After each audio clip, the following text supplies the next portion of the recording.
It's the first of 7 straight here at US Cellular Field, and if fans are picking up their shark cage, caps, and K cards, that must mean Jeff Samardzija is taking the bump. And if Boston is in town, that also means Big Papi.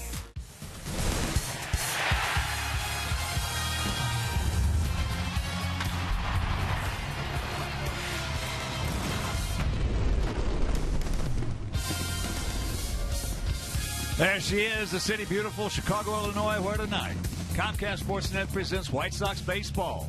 It's Jose Abreu, Avi Garcia, Melky Cabrera and the Sox as they get set to butt heads with Big Papi and the Boston Red Sox. Hi, everybody, and welcome. I'm Ken Harrelson with Steve Stone as we get set to bring you the first of this 3-game set and the first of the 7-game homestand. We'll have 3 with these guys and then finish it off with 4 against Seattle. As you know, we're just coming off that West Coast trip where we had 4 in Anaheim. We lost the first 3, won the finale. Then we won the first 2 in Seattle and lost yesterday. So coming home 3 and 4. One of the highlights of that road trip, though, was the offense. One of the things that we're seeing is that the guys are starting to hit the ball. And we'll take a look at some of the numbers, and you'll see that things are starting to heat up. Since July 23rd, first in doubles, second in batting average, third in slugging. OPS, which is always good, well, they're third in that, and fourth in runs per game at 5.3. That's good. Unfortunately, just a couple games over 500 because at times the pitching has let us down. But hopefully we can depend on Jeff Samardzija tonight. Now, the Red Sox got some guys that are hitting the baseball. 172 runs since July 26th. That leads the major leagues, and they've got some young guys up and down this order as well as some old guys. Big Papi, one of the old guys, can still hit him. So the Red Sox, although they're not doing particularly well, they are scoring a whole lot of runs, and we'll see if they can score them away from Fenway Park. Well, our offense hopefully will look to stay warm. Certainly the offense has been warm, and we'll have to see what happens against Joe Kelly. Now, last time we saw him, we battered him a bit. 3 1/3 innings, 7 hits, 5 runs, 4 of them earned. He didn't walk anybody, but he couldn't get the off-speed pitches over the plate. And when he did, well, our boys just smoked him. So his ERA, gigantic against us, as is Jeff Samardzija's against them. So take a look at head-to-head, Joe Kelly and Jeff Samardzija. Jeff, unfortunately, in the month of August, 0-4 with an ERA way up there. Joe Kelly, on the other hand, although he didn't look good against us last time, he's 4-0 with an ERA of 3.22. So this is a series we got to take advantage of. This and the Seattle series, coming home off a road trip. This one is critically important, and it starts right here tonight. It is crucial if we're going to do anything to have any hopes going forward. So sit back, relax, and strap it down. White Sox baseball coming your way.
area and Northwest Indiana Lexus dealer who invites you to test drive a Lexus today.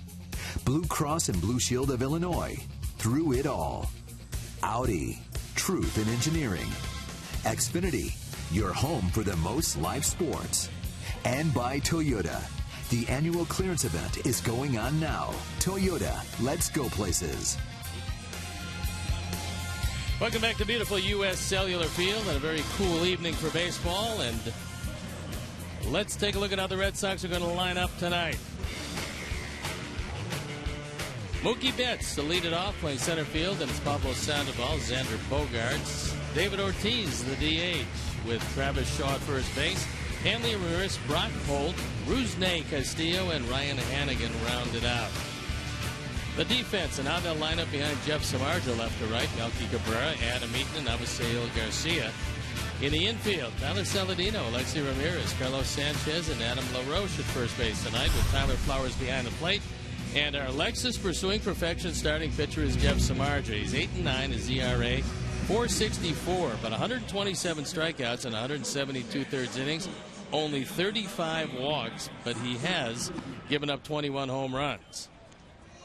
The umpires for the game tonight: Doug Eddings behind the plate, Mark Ripperger is at first base, the crew chief Bill Miller is at second, and Ben May is at third. So they've thrown the ball around the infield. We're ready for Jeff Samardzija to kick it off against Mookie Betts, and I'm ready to turn it over to my play-by-play partner, Ken Harrelson. All right, Steve, thank you. And once again, good evening, everyone, and welcome to White Sox baseball right here over Comcast Sportsnet. So happy you could join us for the first of this 3-game set and the first of this 7-game homestand. Mookie Betts, the center fielder, as they're waiting for some of the pregame participants to exit the field. Boston comes in hitting at .266 as a club with a 4.57 team ERA. And this is the first pitch of the ball game, and it's taken for a strike. Fifth meeting of the year between these two teams. In the 4 games we played them at Boston, our Sox won 3 of them.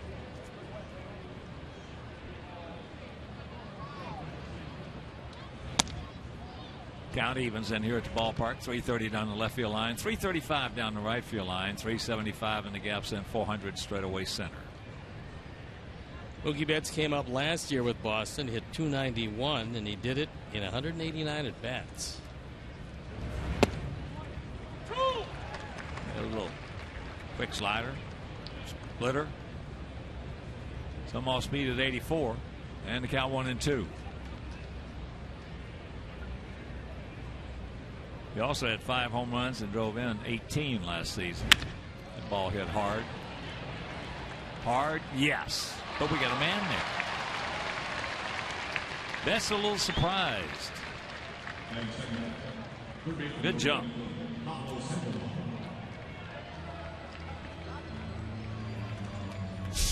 This actually is a pretty good pitch. It's low and away, and Betts hits it hard, but a good break by Adam Eaton. He's able to run it down easily, and that retires a guy that's got very good speed. So here's Pablo Sandoval at .259, 10 homers and 40 driven in.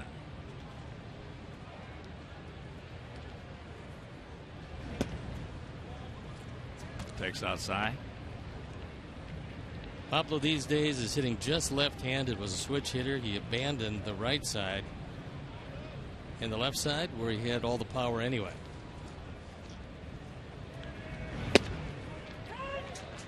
He's a short, very strong young guy.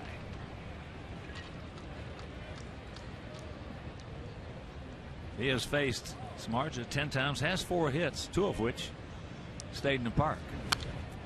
Good rip right there, just underneath it.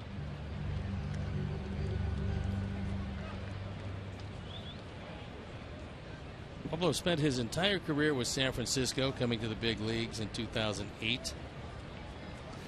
Had some pretty good numbers, a lifetime .294 hitter before coming over as a free agent.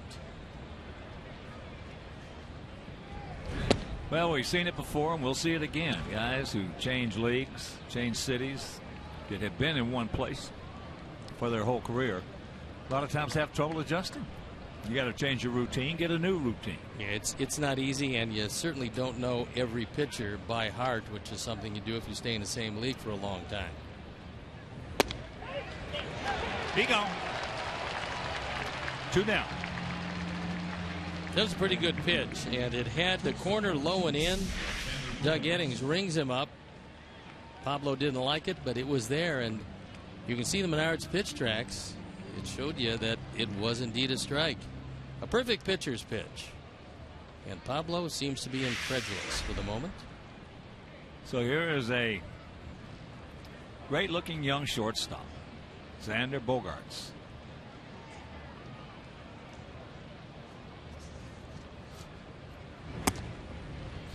And he takes strike on the outside corner.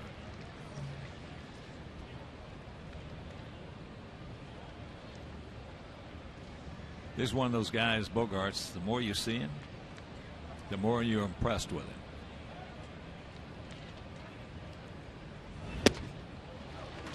A lot of guys, when you first see him, they impress you, and then the more you see him, the less they impress you.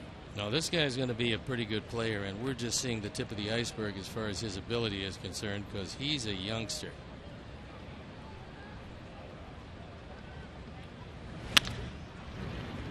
Oh, he got a nice little Cantini bounce right there, and that'll retire the side. So a quick 1-2-3 inning after half inning of play. It's Carmine's nothing, and our guys, the good guys, coming to bat.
Off with Jose Abreu, the DH. Then it's Melky Cabrera, who certainly has torched the Red Sox.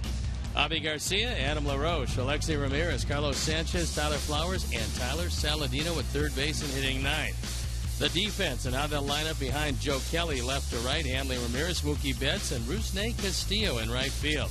Then it's Sandoval, Bogaerts, Holt, and Shaw at first base. Ryan Hannigan behind the plate. And our Lexus pursuing perfection starting pitcher is Joe Kelly. For his 21st start, he's 6-6. His ERA is up there. 90 strikeouts, however, in 105 2/3. He's got a big fastball. That's never been a problem. What was a problem when we saw him in Boston was his inability to get anything else over the plate. And before we show you our picks to click, you at home select yours. As here's Adam Eaton hitting at .265, 10 homers, 33 driven in. Well, Joe Kelly did something back on August 24th that I've never seen a pitcher do. He threw leadoff triples to Eaton and Saladino. That was on July 27th. I've never seen back-to-back triples leading off a ball game. No, nor have I. And then Cabrera doubles.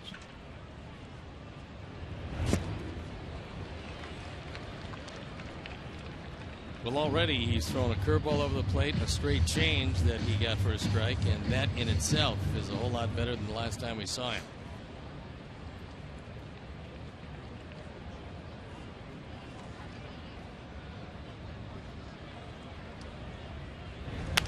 That's out of play. Sox come in hitting at .250 as a team with a 3.98 team ERA. And there are a whole bunch of changes going on with the Red Sox, and more to come, as they have hired a new president of baseball operations.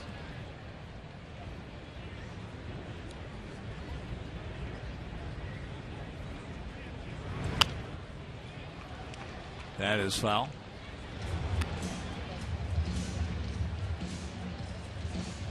Torey Lovullo is the interim manager, as John Farrell trying to battle lymphoma, going through it, and he's taking the rest of the year off. And Torey 6-4 in his 10.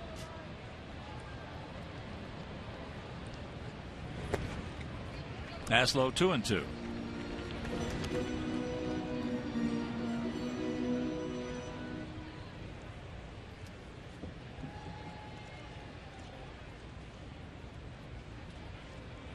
Outfield there slightly to the left. Bit of a gap out there in left center. A lot of line between Castillo.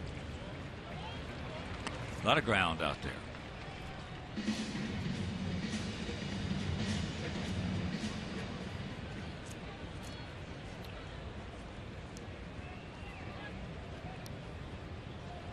Payoff pitch. And that's another souvenir. That one in the mezzanine. Kelly came over from St. Louis. His best year with the Cardinals was 10-5 in 2013. Got traded over last year, was 4-2 with the Red Sox with an ERA just over 4 in 10 starts.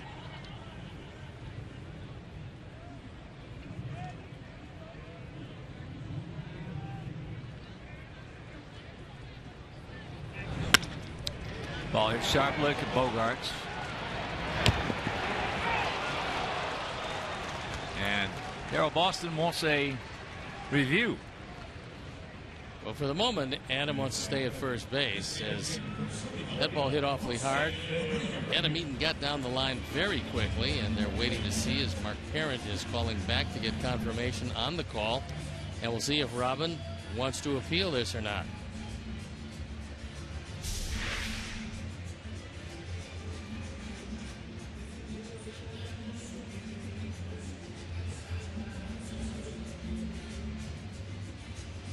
From that angle, it looked like they got him. Yeah, just got him. If he hits the very front of the bag, he may have beaten it. That's normally what he does. Yes. But that well, time he started it. When he first started this past season, he would hit the middle of the bag. Then he started hitting the front, and he beat out a couple of hits. So here's Abreu. Heck of a play by Bogarts.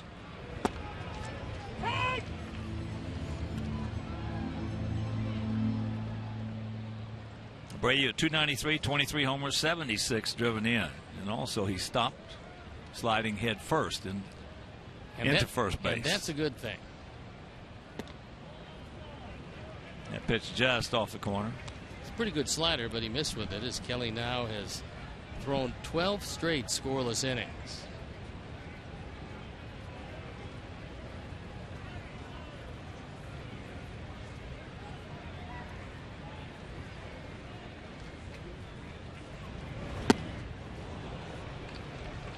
Followed up a slider with another slider. That ball out of the zone, but this time Jose could not check it up. 1-2 with Melky on deck.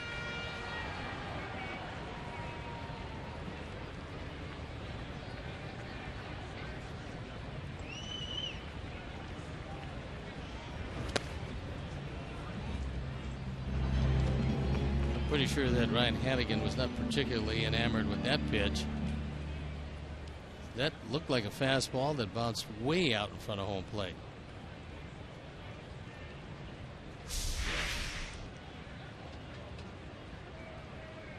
Somehow he was able to catch it.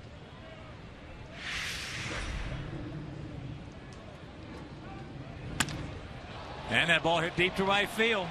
Castillo back, fence, looks up. You can put it on the ball. Yes. Opposite field. Number 24. And it's 1-0. White Sox.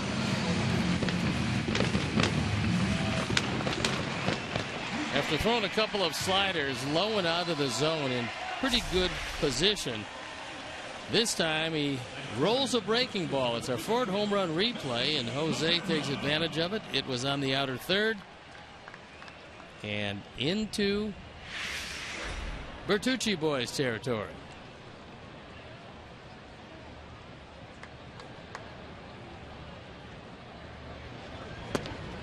And there is a breaking ball strike. Melky 4 for 8 off Joe Kelly. Melky hitting at 271.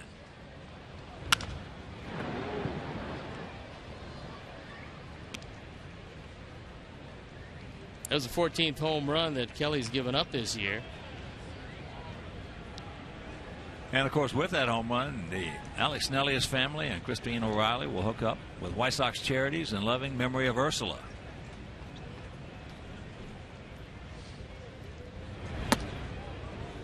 And that's up high. That one at 94. Jose has the longest home run hit in this park this year at 441 feet. That one didn't make it by much, but it didn't have to, as it just sliced its way over the wall. That pitch just off the plate.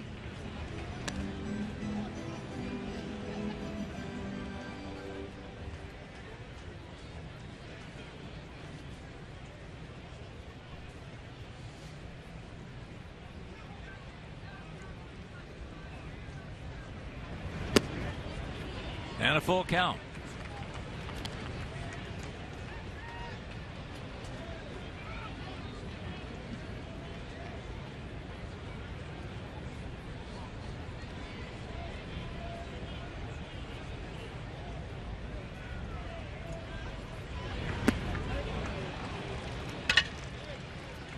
Two down.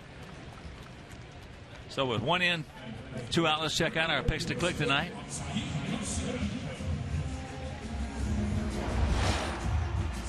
Command Joe, Mike Leary and the crew. He went with Adam Eaton. Steve's going with Adam LaRoche. And Mike Mazza and his crew. Mike Spadali and his crew. Tommy Sheridan and his crew. We're going to go with Carlos Sanchez. And all three of those guys do such a great job for the White Sox. Here's a strike.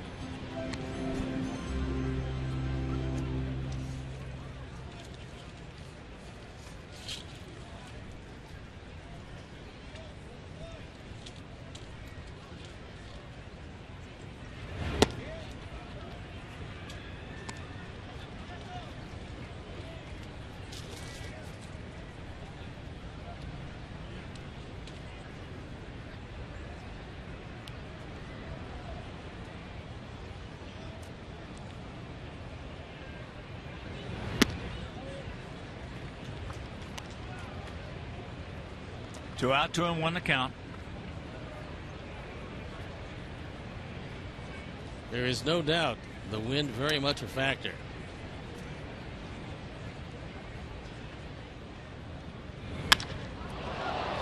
That ball hit into center field. Mookie Betts makes the catch, but the home run, opposite field home run by Abreu. And after one, it is 1-0 Sox. White Sox.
Sports. Xfinity, your home for the most live sports. It'll be Ortiz, Shaw, and then Hanley Ramirez. Our Sox on top 1-0. Homer. The 24th homer by Abreu. So here's Big Papi at 265, 26 homers, and 76 knocked in.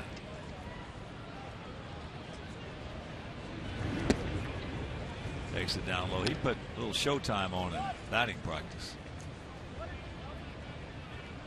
He hit some absolute bombs out of here. 39-year-old veteran. Unlike Fenway Park, this ballpark for him is very small.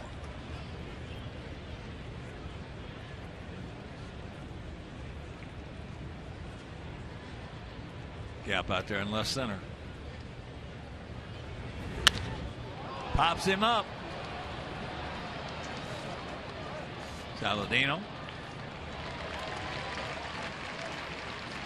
Just a reminder, as you enjoy a cold one, to look forward to Miller Time later in the game, brought to you by Miller Lite.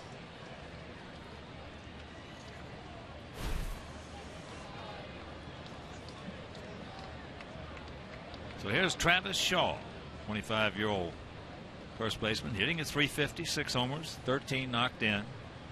Mike Napoli, of course, was traded. Travis had some pretty good power in the minor leagues.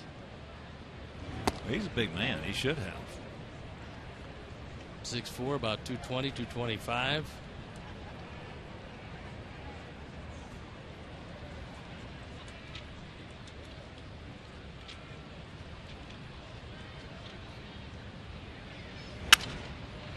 That's popped up. Saladino. It's a good fastball by Jeff. He threw that one moving away and broke Shaw's bat. You see where Tyler wants it, and good movement, almost right to the glove, and Shaw doesn't do a whole lot with it.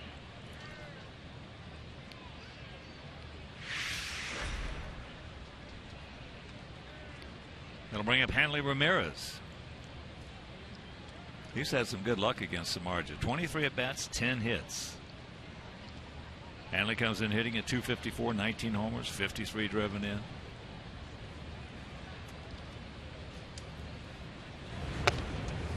Makes first pitch strike. Hasn't been a particularly good August for Jeff Samardzija. However, it's a terrific night to pitch. You can get rejuvenated on a night in the mid-60s, especially in the month of August. You don't see many of these in Chicago.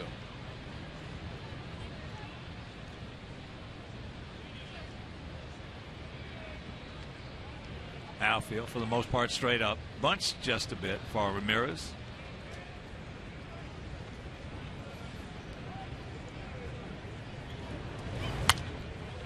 And that's foul back.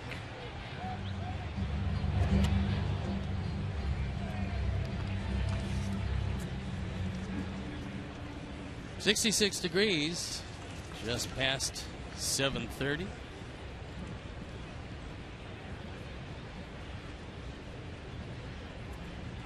Boy, is it nice to be home. Wow.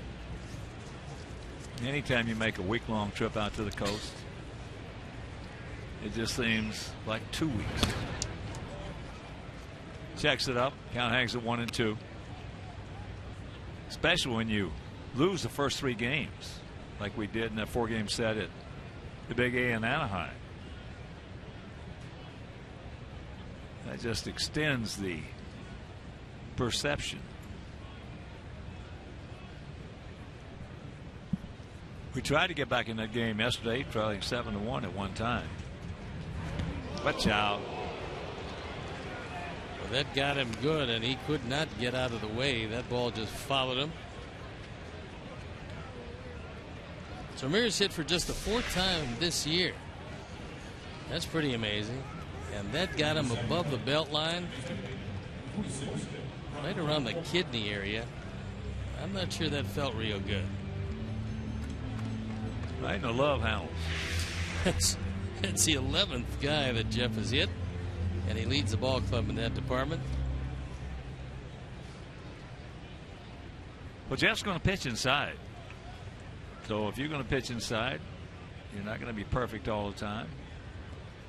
And guys don't move very well in today's culture. And when they do move, most of them move into it. So there he goes. You know that's going to happen if he gets a chance. When you get drilled like this, you're going to try to steal. He's only 6 for 9 in stolen bases, but that's not the issue.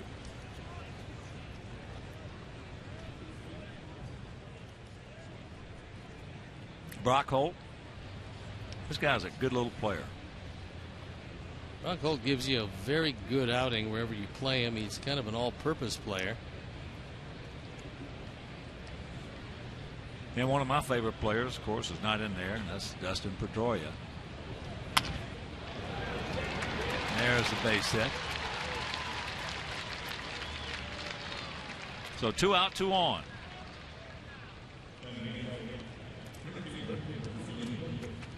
Dustin, talking to him before the game, he said he's close to being where he has to be to get back in there. Good thing that this base hit came when it did, instead of after Ramirez was able to steal second base and tie up the ball game. Pedroia, one of the difference makers in this lineup, one of the best high fastball hitters in all of baseball. As here is Rusney. Castillo hitting at .293, 4 homers, 20 driven in.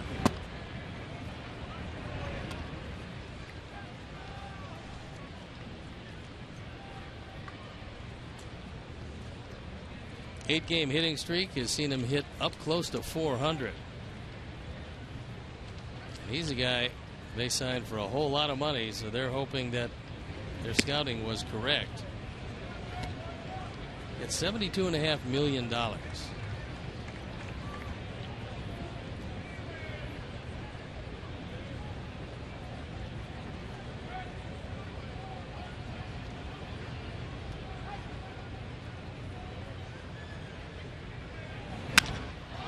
That ball hit hard, deep. And it is 3-1 Boston. Fowler's coming with 2 out, nobody on. That's just the 5th home run this year that Castillo's hit. And he's now driven in 23. So he's now got a 9-game hitting streak. In our Ford home run replay, this ball was on the outer third. It stayed up in the zone. And Castillo took it out to just about the deepest part of the ballpark. I think Adam thought he had a shot at it, but it kept on drifting. That's the 120th home run for the Red Sox.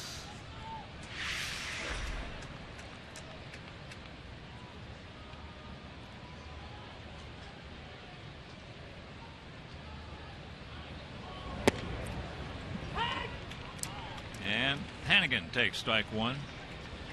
Ryan hitting at .248, a couple of homers and 12 knocked in. For Jeff, that's home run number 22 he's given up, and that leads the team by a pretty wide margin.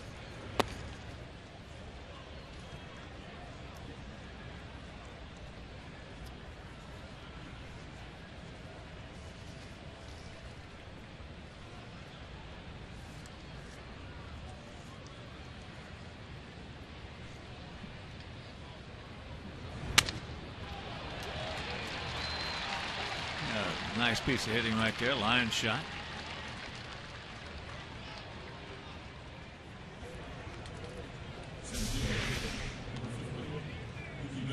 Couple of fastballs in a row, and even though this one is low and away, Hannigan, who breaks his bat, able to guide it into right field. So that brings Don Cooper out to talk with Jeff Samardzija about maybe regaining his composure. This looks like it's going to be a very easy inning. A couple of pop outs to Saladino. And then he hits Ramirez and things start to fall apart from there.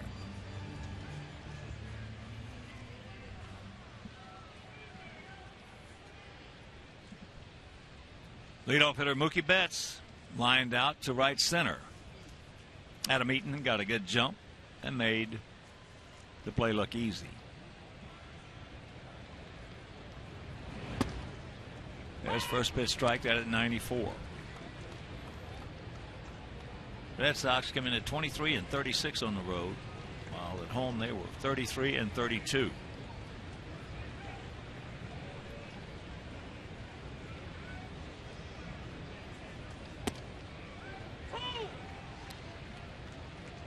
Nothing into the count. That's just 22 years old.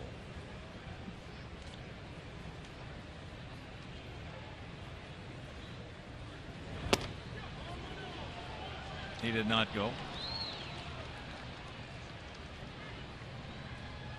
He sailed that 0-2 fastball way in on his hands. Couldn't get the swing, however.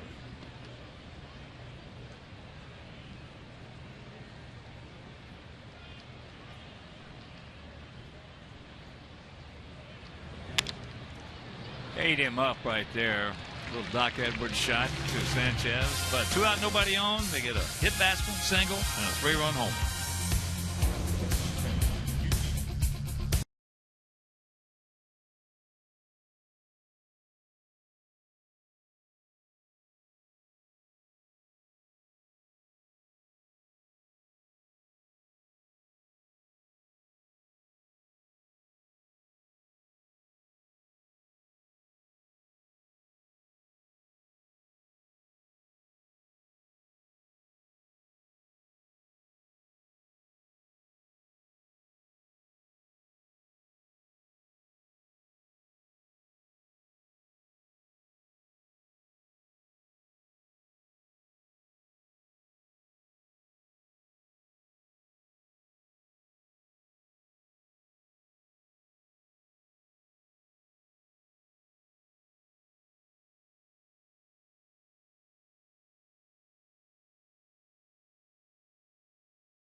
D Yacht Charters. That's D-E-E. Anita D Yacht Charters.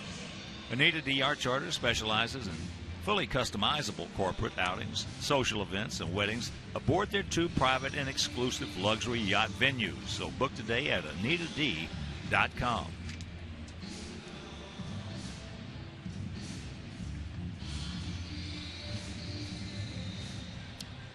Adam LaRoche, Alexei Ramirez, Carlos Sanchez.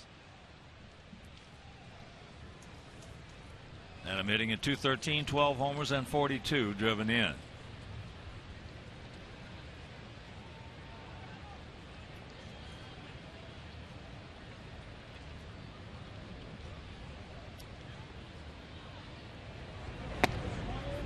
Takes ball 1.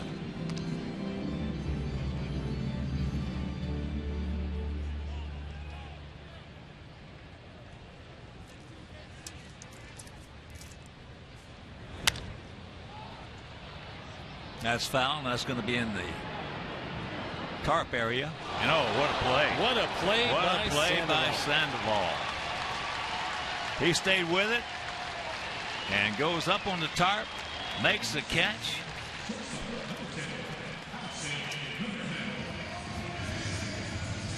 The wind blew this one back into play, and Pablo Sandoval, who's an exceptional glove man, able to make the play.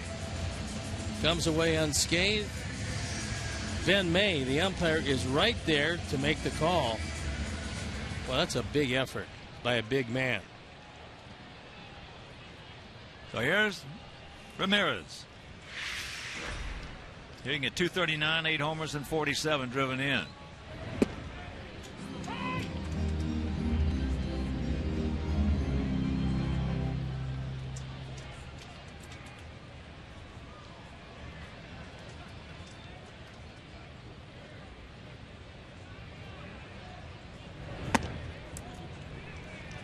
1-1 to count. That was a pretty good pitch, and he didn't get it, so Doug Eddings apparently will not call the upper part of the zone, which is okay as long as you keep it consistent.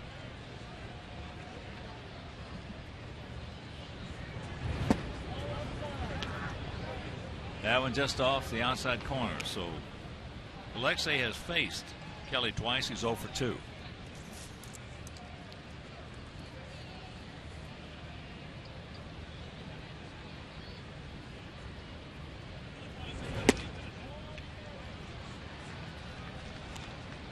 Three and 1.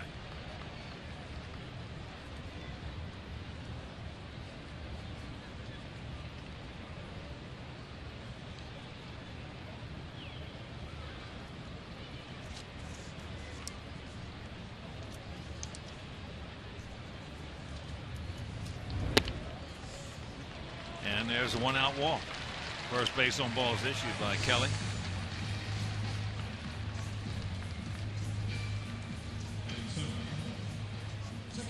And that'll bring up Carlos Sanchez, hitting at .239, 3 homers, 24 driven in.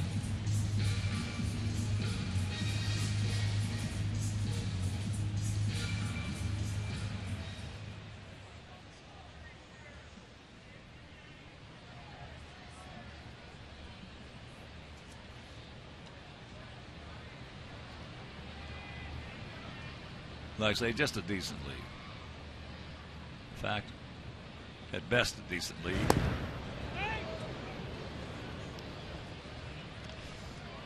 Pretty good move to first base by Kelly.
One over the count.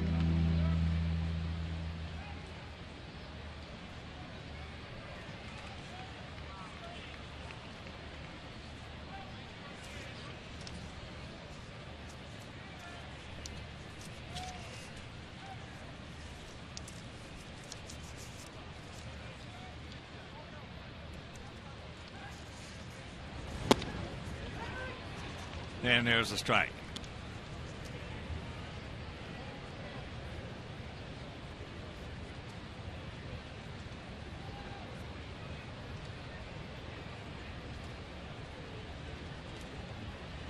Outfielder really spread out, slightly to the left.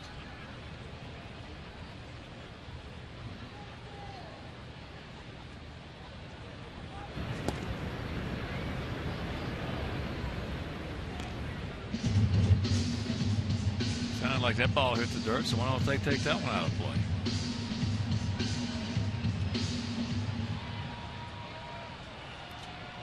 Joe Kelly smart. He doesn't want it taken out of play.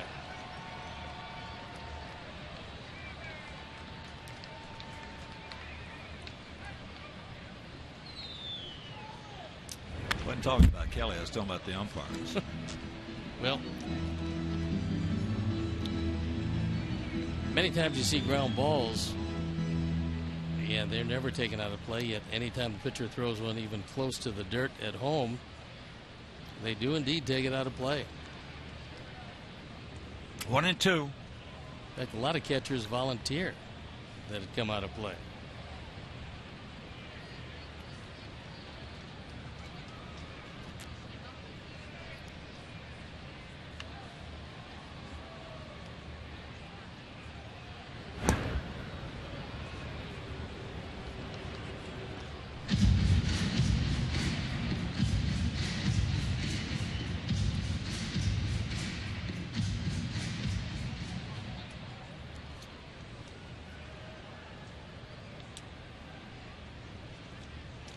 So Kelly out of Corona, California.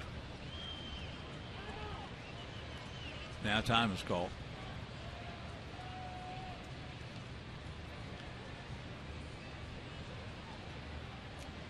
3 runs on 3 hits, no errors for them. 1 run on 1 hit, no errors for us. That 1 hit for us was a home run opposite field by Abreu. He is 24th. He now has 77 RBIs. That's off the end of the bat. Can't get him. 2 down. Carlos hustling down the line, and this ball wasn't hit overly hard, but a pretty good turn by Holt at second base, only couldn't get it there quickly enough to turn 2.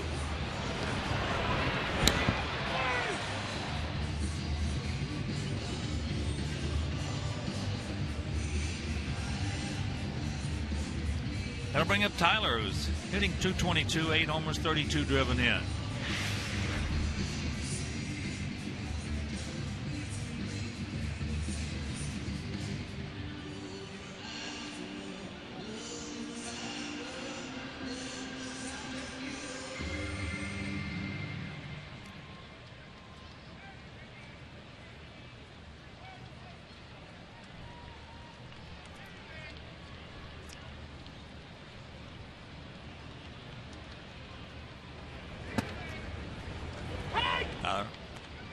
First ball, fastball, strike at 95. And right there, Sanchez with a very short lead. Guy's got a good move.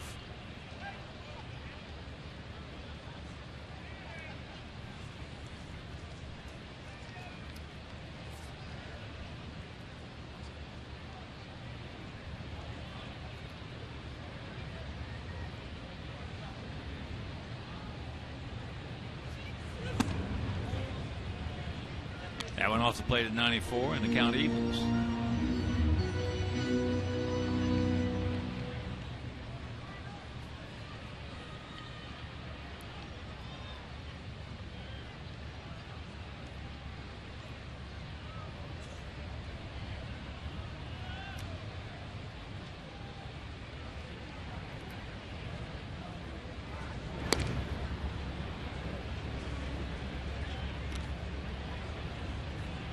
Travis Shaw, you're going to be on your toes.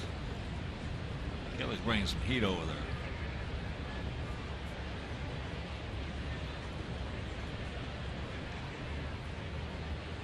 there. Outfield straight up, spaced about equidistant.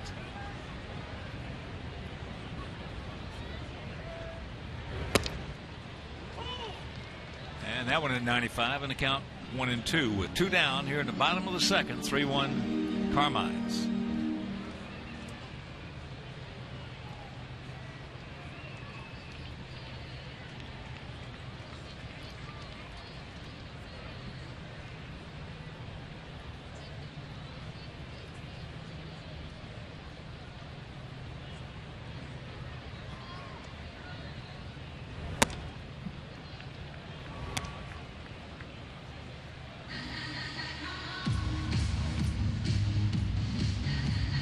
Every time we play Boston, I get a text that will say, "Why do you call them the Carmines?" It's very similar and the same thing as why people would call the White Sox a pale hose.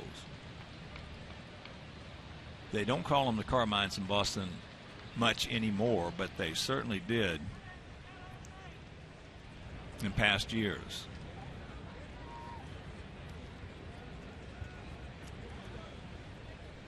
2-2.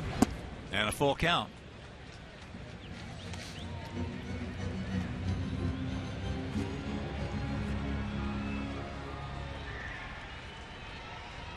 And of course, for you youngsters out there, Carmine is a color of red. All right, right here, Tyler. Got a gap out there in left center. You got Sandoval backing off the line at third. And there's a high chopper, Shaw. Underneath, over to Kelly, and that'll retire the side. Nothing across, wind to the third, trailing by 2.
here, and today we talk about something that's happened for 7 years, and it's the way of the White Sox giving back to the community they truly love.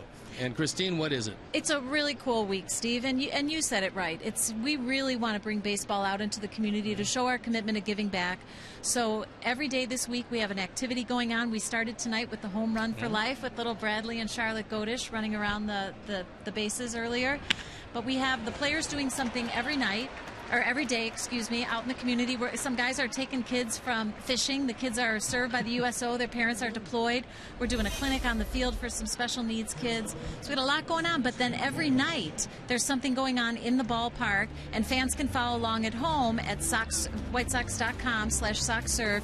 Tonight we're selling autographed baseballs. We have mini bat raffles, auctions, just a lot of activities to raise money for White Sox charities. And over the years, and again, this is the 7th year, they've raised over $1 million for White Sox charities, and this year no exception. So tell us a little bit more about what we might see and how our fans can participate in this, because there's a lot of wonderful activities attached with this week. There are. So, for example, tonight we have some of the players' wives down on the concourse selling autographed baseballs in mystery boxes, and so you buy the baseball and open it up and see who you get. But you can also go online to whitesox.com/SoxServe and buy a baseball. We're selling mini bats tomorrow, and it'll be tied to a raffle.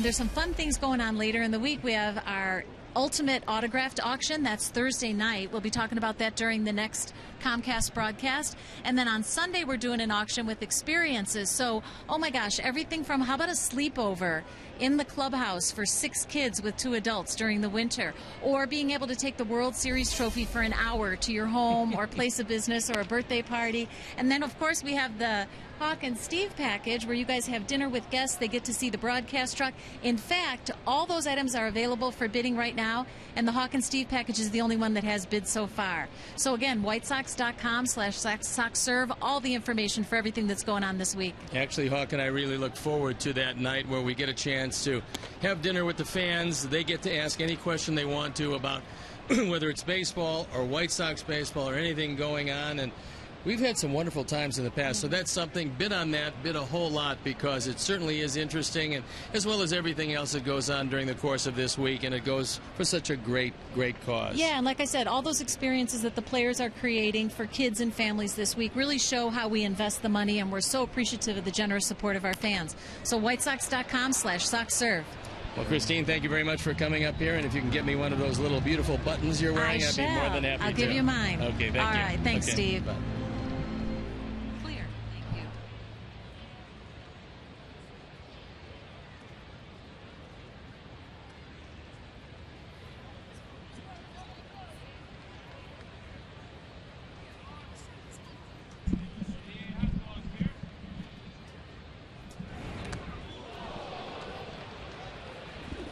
And Bogarts gets hit. So trouble a brewing. Hard single by Sandoval. And as you can see, he sails this one inside, hits the back arm of Bogarts. I would say that Bogart's back arm hit the ball. He turned right into it. It's amazing how many guys are hitting themselves. It still hurts either way.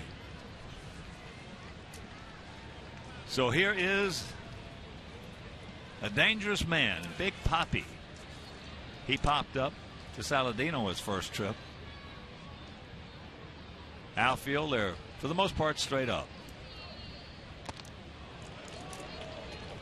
And big hack as usual by the 39-year-old veteran. He has the second most home runs against our Sox than any other active player. The most home runs by an active player is Torrey Hunter. That pitch a little bit low.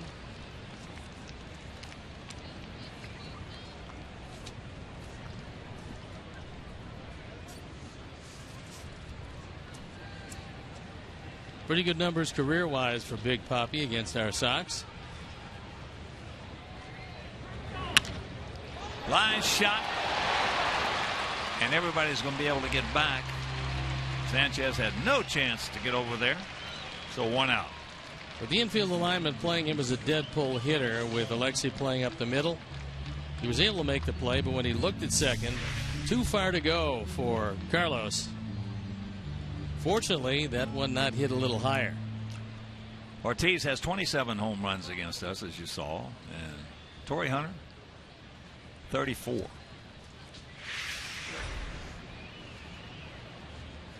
So here's Shaw, Travis, 25-year-old first baseman. He also popped up to Saladino.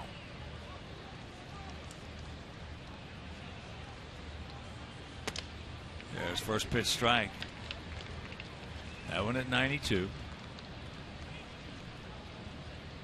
You got Sanchez in double play depth. Alexei back maybe a step behind, step and a half behind double play, but he's going to be trying to hold Sandoval fairly close. Now he'll back up to normal positioning. 0-2 the count. LaRoche is back and well off the line at first. That wind still now shifted this a little bit, blowing on one side out straight out to center and the other from right to left. It's all right. It's just a hard strike.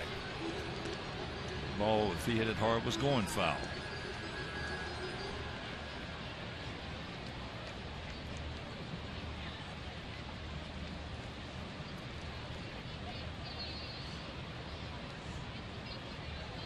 Talking with some of the Red Sox players, and he gone. 2 down. And Chili Davis, very fine hitting coach, Boston Chili, who was a terrific hitter himself, especially. Chili was one of those guys, 7th, 8th, and 9th inning guys. As you look at Chili in the middle there, over 300 home runs in his career, and he would beat you. He would beat the good pitchers.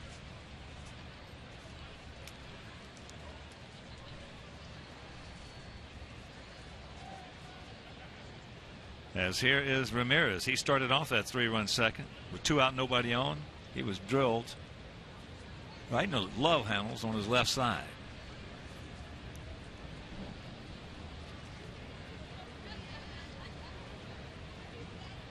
Hanley, 31 years old. As I mentioned, 10 for 23 lifetime off Samardzija. And there's a fastball strike, that at 95.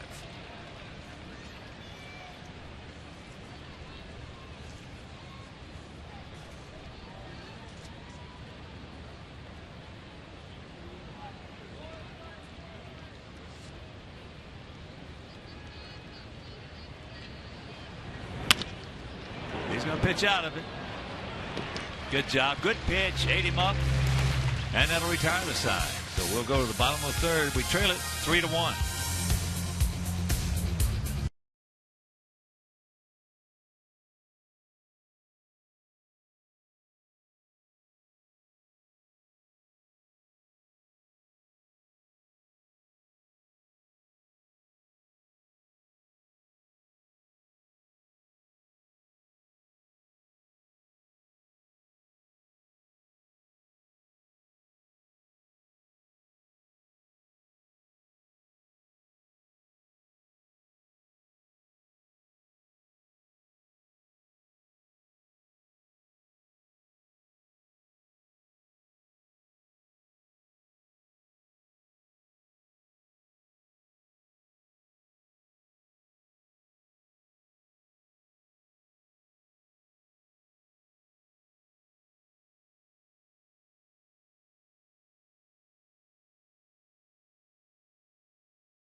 Harold Baines, presented by Cadillac, premiering Wednesday at 8 on Comcast Sportsnet. As we get set to go to the bottom of the third inning, 3-4-0 for them, 1-1-0 for us. It'll be Saladino, then back to the top of the order with Eaton and Abreu. Tyler hitting at .248, 3 homers. He's driven in 12.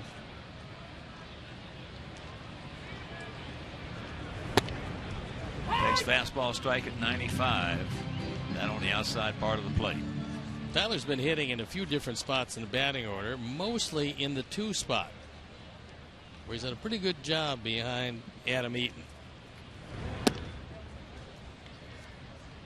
His stock has gone straight up since putting that White Sox uniform on. All our guys knew, as did Robin, as did the coaching staff, that he had a chance to be a major league player, but since seeing him now for an extended period of time, they know he can be a good major league player. As that is gunned out by Pablo Sandoval. So 1 out. And that'll bring up Eaton. Bogarts made a real good play to get him his first at bat leading off.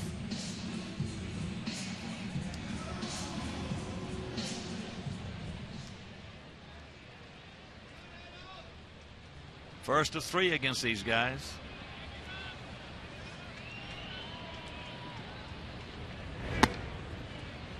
And there is strike 1. Tomorrow, Jose Quintana against Wade Miley, a couple of southpaws. And if you can't make it to the ballpark, that game will be right here over Comcast Sportsnet.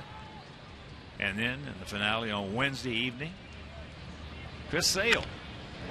That's cue foul against Rick Porcello, and that game will be over WPWR, I-50.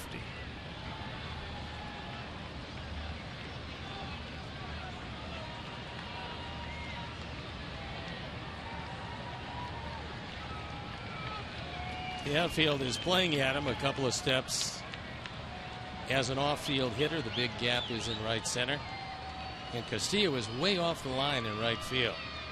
Adam hitting at .327 over the last 27 ball games. Over his last 27, I should say. Out and around that one, hooks it. And very quickly, Brock Holt gets out number 2. Time now for our Xfinity high-speed action replay, and it came in the first inning. This little slider didn't do much, and Jose took it right down the line and into the bullpen sports bar. It was number 24, his 77th driven in.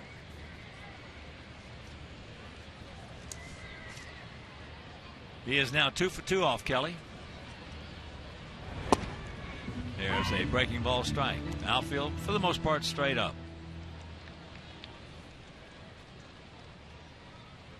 Already in this ball game, Kelly has shown that he can get both the slider and the curveball over the plate, something he could not show this lineup in Boston.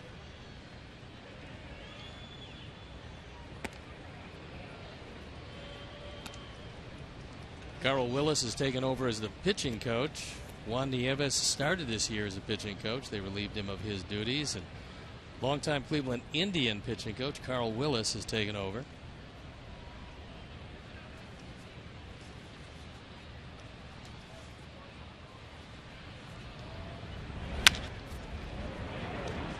Sandoval. That didn't take long. 3 ground balls, 2 to third, 1 to second, and they still lead it 3-1.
Be playing a pregame acoustic set. And be sure to stick around later after the game as Adam LaRoche and other players discuss their faith. To purchase specially priced tickets, visit whitesox.com/faith. It'll be the lower third of the Red Sox order. Holt, Castillo, and Hannigan. And all three of these guys got base hits back in the second inning. After 2 out, nobody on, Ramirez was hit. Brock Holt singled softly in the center. There's a strike, and the count 1-1.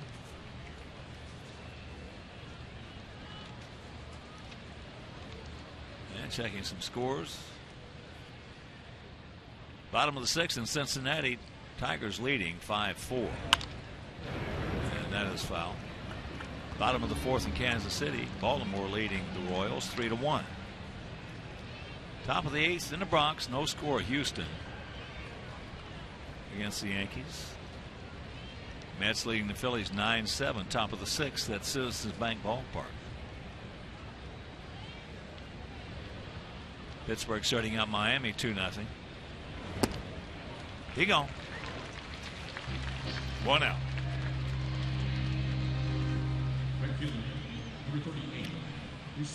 And fans, you probably noticed that the hashtag White Sox Talk is the corner of the broadcast, in the corner of the broadcast, and we include hashtags in games from time to time, but are testing out whether or not we should keep them in for every game. So to help us decide, let us know what you think by using the hashtag itself, hashtag White Sox Talk.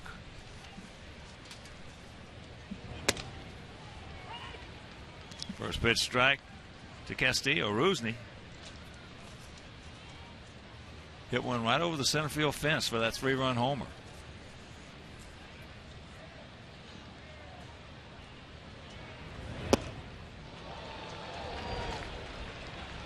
That time he got a good enough cut where he fell down after he made it.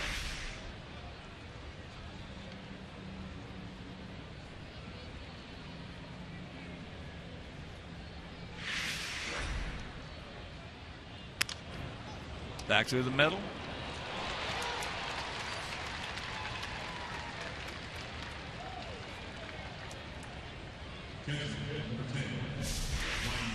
The 0-2 pitch is down really out of the zone and takes it right back up the middle past the diving Sanchez.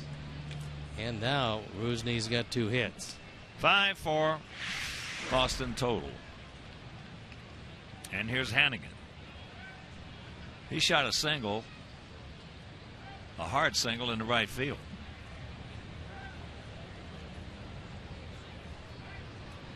Castillo 3 for 3 in stolen bases.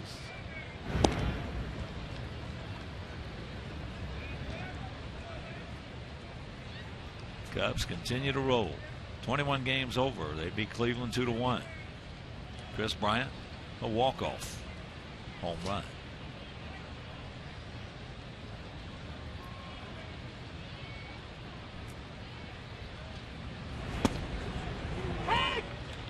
There's a strike. Later on, St. Louis taking on Arizona and Phoenix and Oakland against the Mariners in Seattle. Of course, the Seattle Mariners will be coming here Thursday, Friday, Saturday, and Sunday.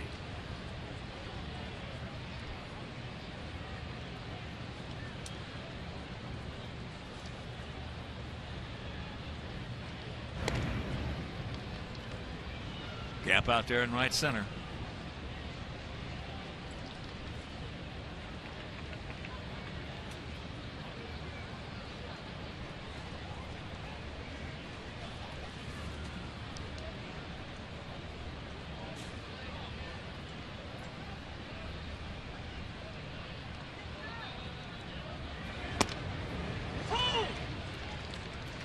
Oh, 0-2 the count. Hannigan took one up in the zone. And this time, Jeff got the call.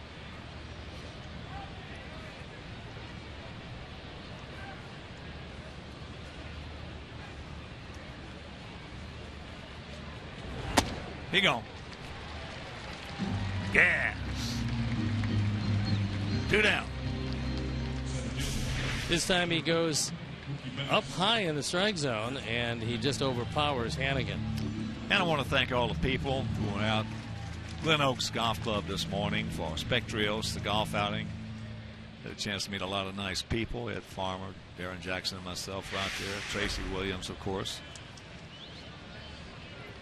For low vision people, we had a good time. And hopefully raised a lot of money.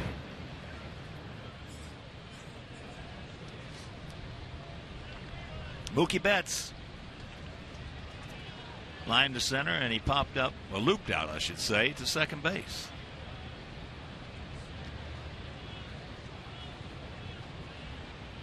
There he goes. That's fouled back. I also want to congratulate the grounds crew out there at Glen Oaks. The golf course was in absolute magnificent condition. Greens were perfect.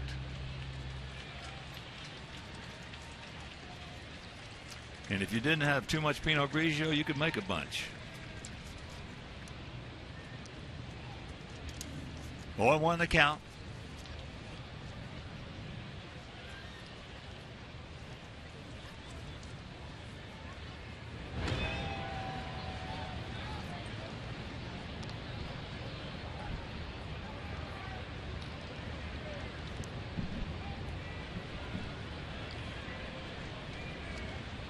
Outfield bunch just a shade.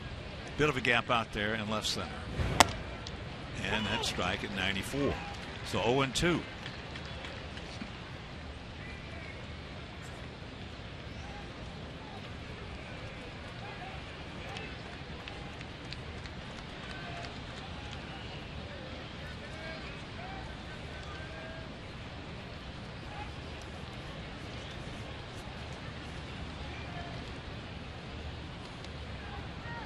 There he goes. Checks it up, fouls it off.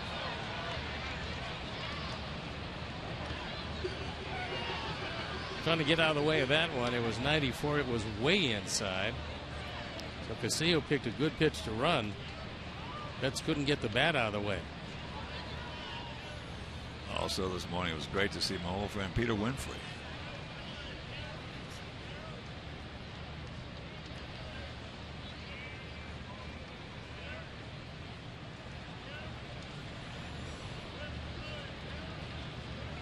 So 2 out. And once again,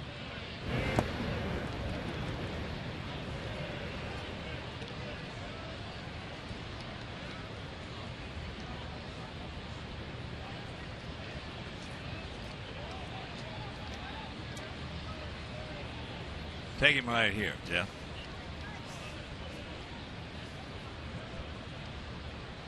Pablo Sandoval on back. There he goes again. And throw is. He struck him out. It's over. He gone.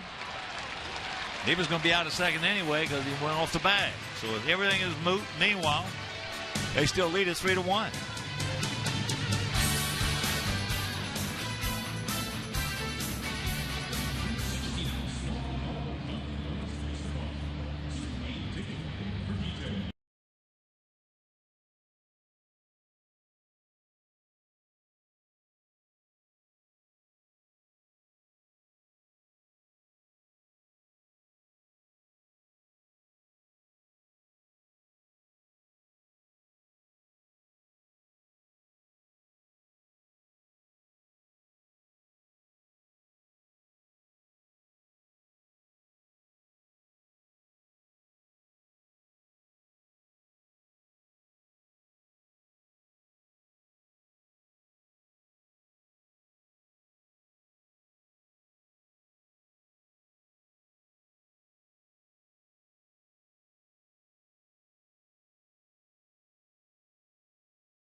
run on one hit. That was a Abreu home run to the opposite field.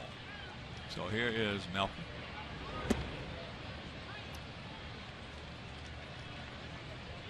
Mets leading the Phillies 11-7. That's in the top of the sixth inning. Mets have 7 home runs in that ball game. Going to postseason, if they get there, the Mets are one team that you do not want to play. Not with that stuff they can run out on that mound. In a short game series. So the count here is 1-1.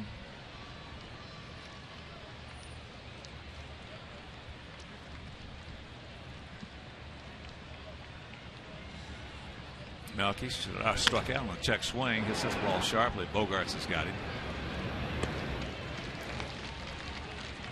1 out. That'll bring up Avi Garcia. Avi went out medium deep to center field.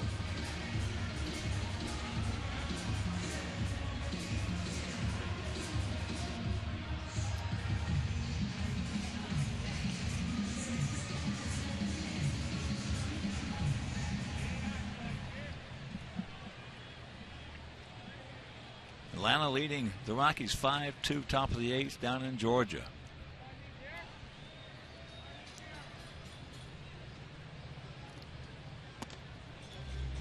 That pitch at 97. That's the first time I've seen him get up that high. The guy's got a good arm, Joe Kelly.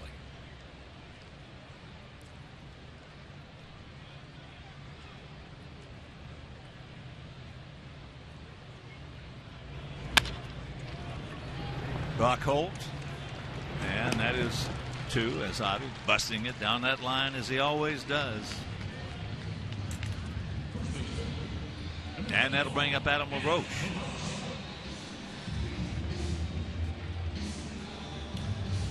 Adam 0 for 1.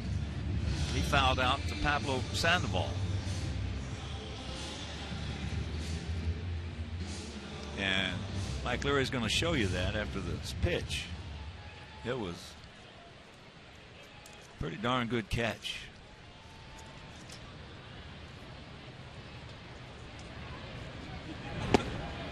There's a breaking ball strike, and here it was if you missed it.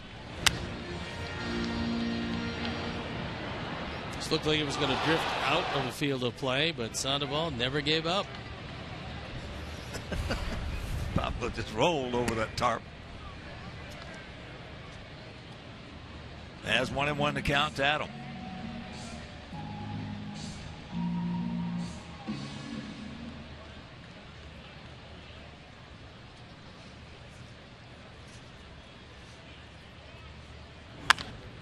Off the end of the bat. So I'll take it himself, and that didn't take long. 1, 2, 3. That is 8 in a row retired by Joe Kelly.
First 20,000 fans will receive a Jermaine Dye World Series moment bobblehead presented by Pepsi.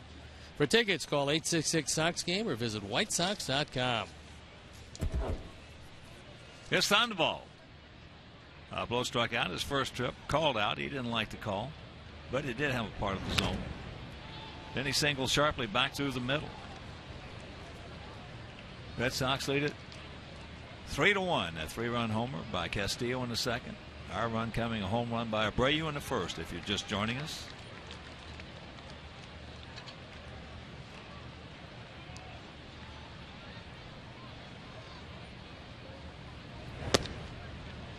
Count evens at 1.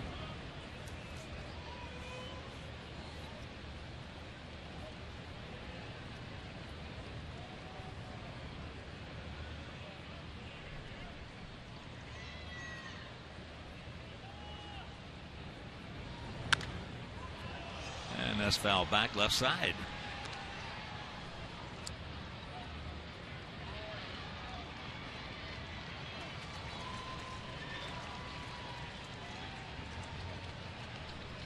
Pablo Sandoval has always battled a weight problem.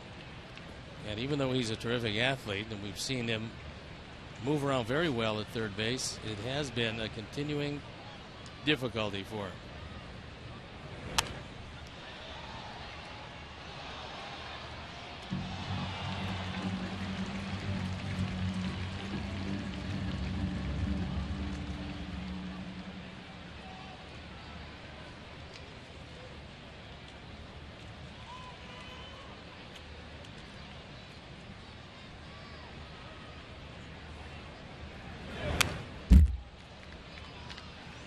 Well, the Red Sox didn't seem to mind that one bit. 5 years, $95 million.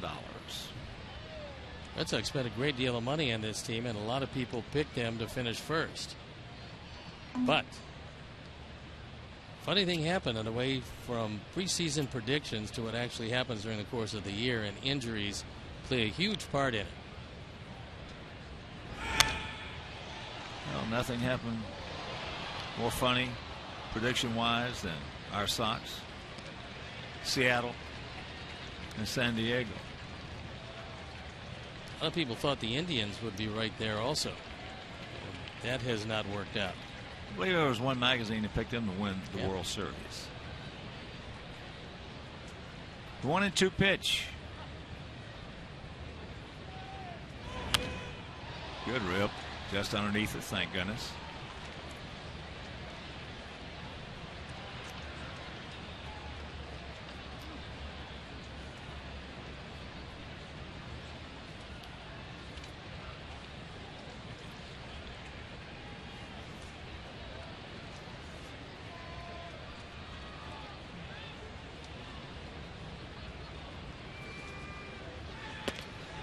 He gone.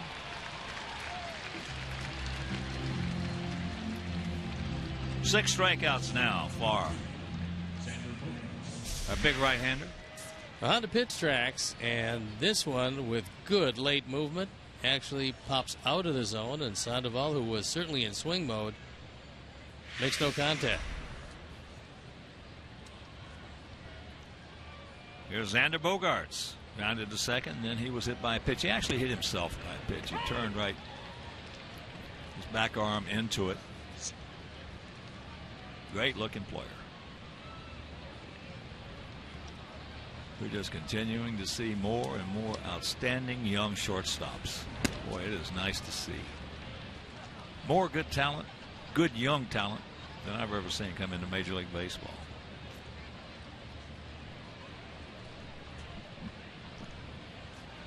Outfield around to the right. Some Joe K's. Flowers sign. And there's the strike.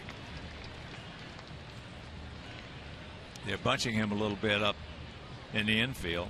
LaRoche way off the line at first. Odds are overwhelming. Bogaerts is not going to draw a walk against a right-hand pitcher because he hasn't done it in 129 at bats. Last time was back on July 4th.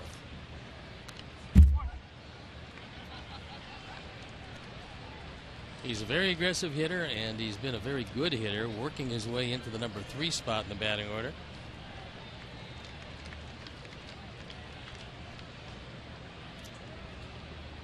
If you're just tuning in, 1st to 3 with these guys, 1st to 7 on this homestand. Finished off with 4 against Seattle. Pokes that one in the short right field. Sanchez, nice. 2 down. That was going to be a Kansas City special. The big thing here is you've got to make sure that your right fielder understands you've got a whole lot of range. And Carlos goes out, keeps his concentration, hoping, and justifiably so, that Avi is not going to collide with him. He didn't, and he made a nice play. Here's Poppy. That's high and deep to right field, but he's just underneath it. He knows it. Avi is there. We're halfway home. It is still 3-1 Red Sox.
No, we'll see you after the game, our Chuck. As here's Alexei. He walked. The only walk issued by Kelly. That was back in the 2nd inning. They lead it 3-1. And here's a shot at all he needs is a ruffle shirt and a big bow tie. Well, what he is wearing are the shorts they wore in 1976. And obviously they didn't wear those socks or those orthopedic shoes. So our Chuck, that's not a great look for you, but if you had the top and you had that collar and that beautiful white shirt with the dark blue or even some would say purple lettering, I think it'd have gone real well.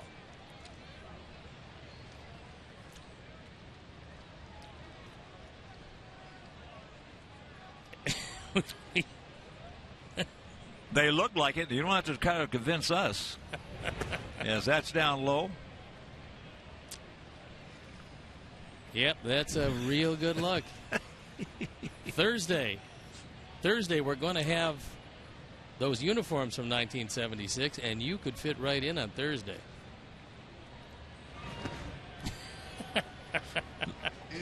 little Lord Garfine.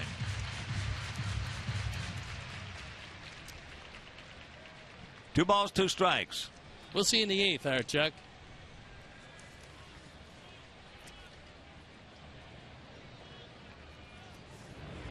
There's a shot. He hung one right there. Alexei on his way. Good throw is going to get him.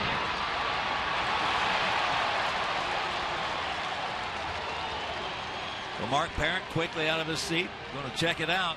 Alexi's saying, of course, Alexi, every time he's going to say, check it out. He wants to take a look at it. The throw was right there. The question is, did Alexi beat it? And a nice throw by Betts. Holtz got the ball, and looks like he's safe. Looks to me like he tagged him after his foot got to the bag. He missed him. He flat out missed him.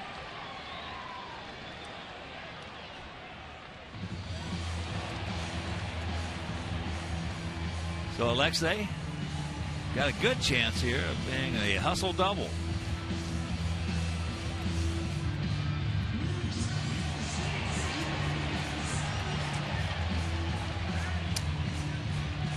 Bill Miller, crew chief. Well, that's a case where the ball beat him. However, Holt just failed to make the tag.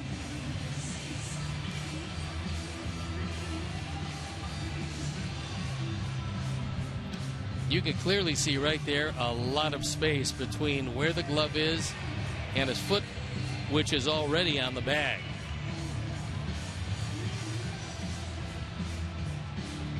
Looked like Alexi absolutely adjusted that front foot during the course of the slide and moved it to the inside part of the bag, away from the tag. So we will wait on New York as Joe Kelly continues the soft toss with Ryan Hannigan.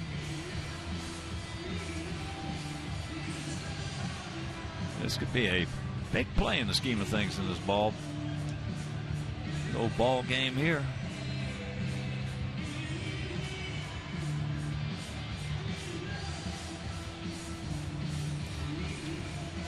And once again, this look. Ball was there plenty of time. He just flat whiffed on him.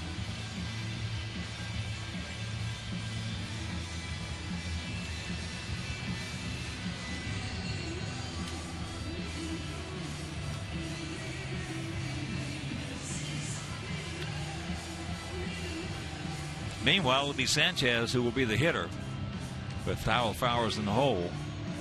Just tuning in, we scored first. That home run by Abreu, his 24th, opposite field in the first inning. Then with 2 out, nobody on in the second. Hanley Ramirez was hit in the side. Brock Holt, a soft single up the middle. Rusney Castillo, a high towering drive over the center field fence for the 3-run shot. Safe. So a hustle double for Alexa. That's his 25th two-bagger. I'm actually surprised it took that long to call, but he got in there and Holt put the glove down in the wrong spot.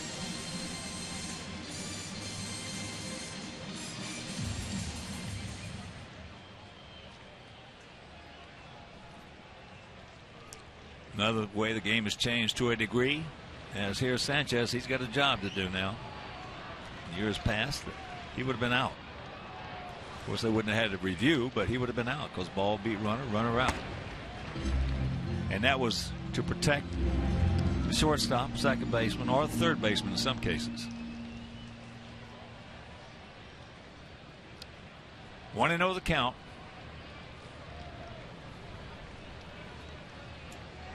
Carlos hit into a 5-4 fielder's choice. Change up had him way out in front.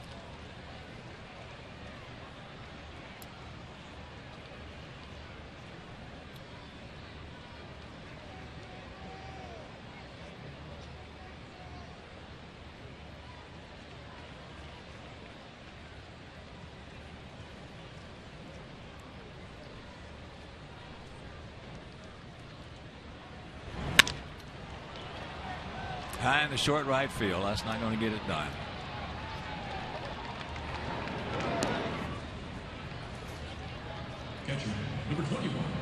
Sox fans, the first 20,000 fans on Sunday, August 30th, will receive a White Sox baseball cap presented by Marquette Bank.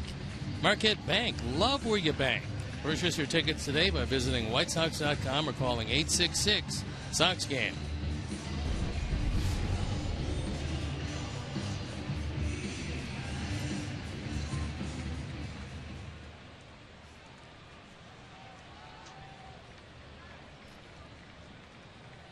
here's Tyler Flowers.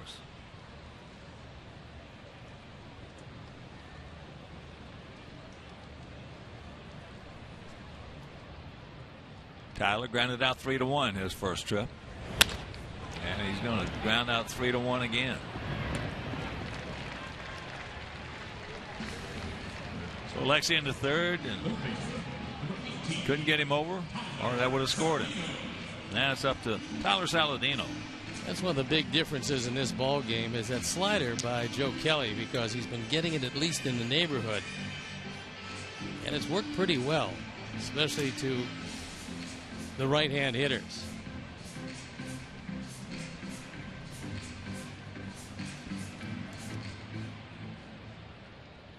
Tyler grounded out to his counterpart, Sandoval.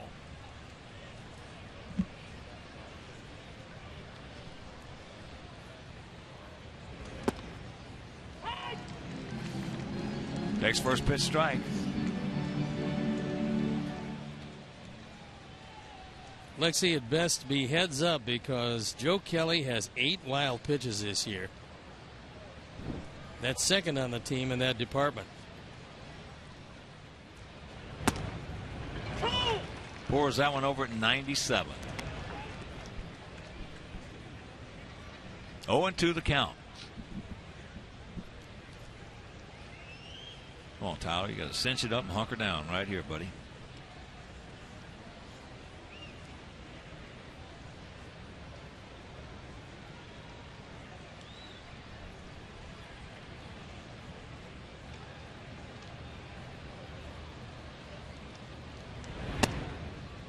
That's high and wide. Came closest throwing that one by Hannigan.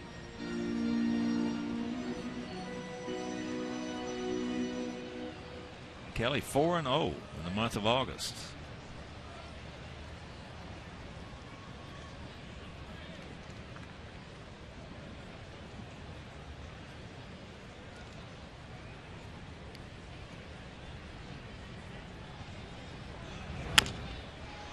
There's a chopper. Bogarts has got it. So we get a leadoff double. Can't get him over. Can't get him in. And it is still 3-1.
White Sox Irish flat cap. So be sure to stay after the game for fireworks. Miller Lite, the original light Pilsner and official beer of your Chicago White Sox. Purchase tickets today by visiting whitesox.com/SPD. Those Irish flat caps are good looking. First pitch misses to Travis Shaw, 25-year-old first baseman. He's popped up to third, and he has struck out swinging.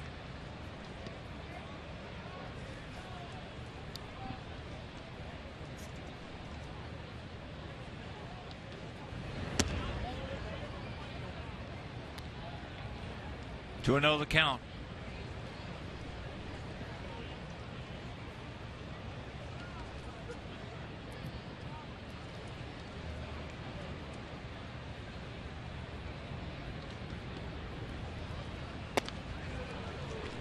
Change up, had him, good pitch, had him way off balance. Good movement down.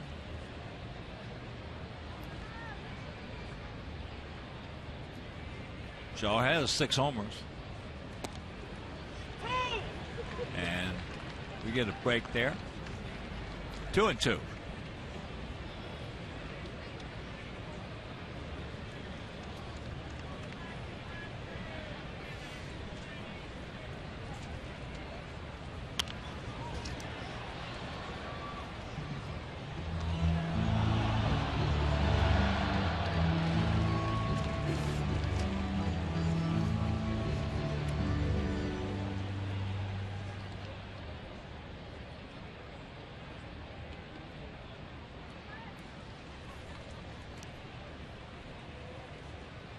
Shaw got a definite, nice little move into the ball.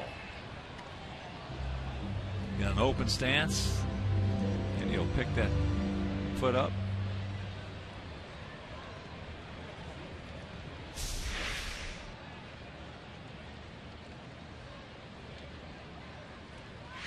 That's a pretty good move into the ball.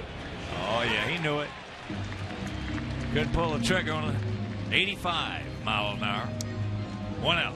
7 strikeouts now for Samardzija. After looking at a steady diet of fastballs, he got a changeup on the inside part of the plate.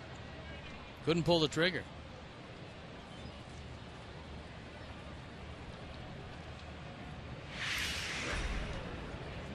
Ramirez was hit by a pitch and scored, and hit into a 6-4 fielder's choice. Outfield straight up bunts just a bit for him. He just kowtowed that one. That's in the gap. So he will pick up his 12th two-bagger.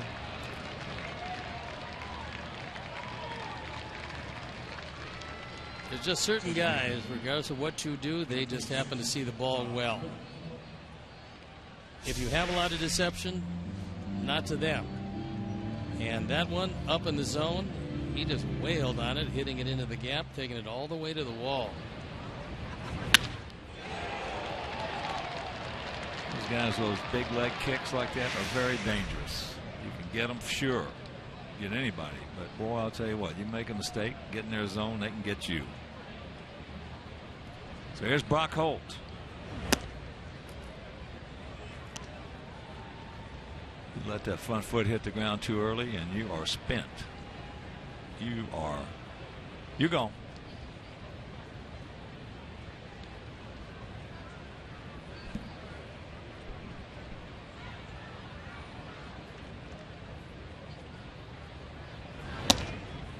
That's up high. 2-0 the count. With Castillo, who was 2 for 2 on deck. A 3-run homer and a single.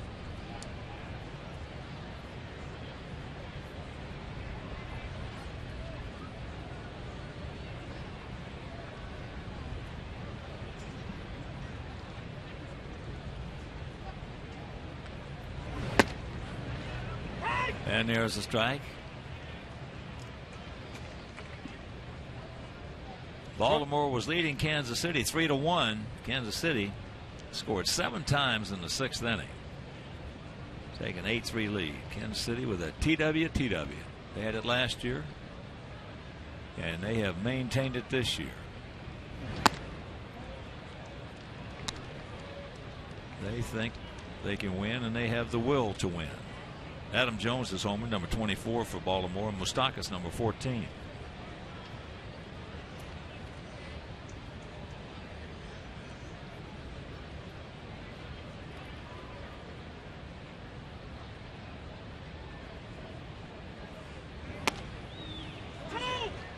Full count.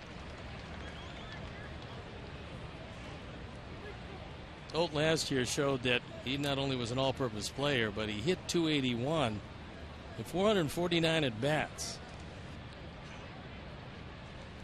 So John Farrell really depended on him and realized he could put him anywhere and get a good effort.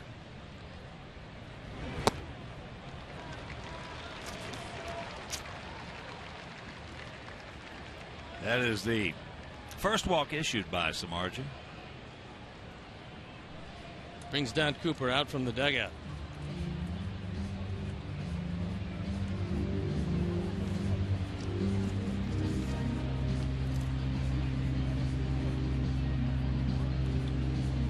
Hey, Sox fans, all season long you can score with Papa John's Pizza. The day after the Sox score 5 or more runs, you get 50% off your entire online order at papajohns.com with the promo code SOX5. That's at all participating Papa John's locations.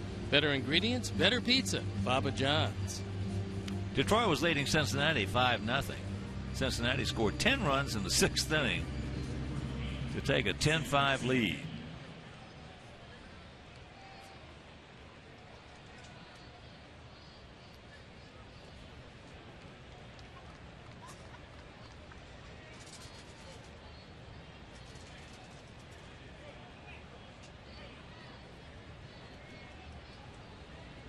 So here's Castillo.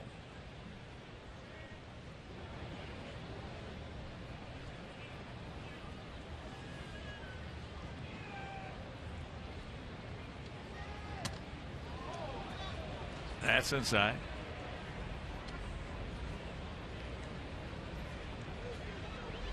He is 5'9", 195 pounds.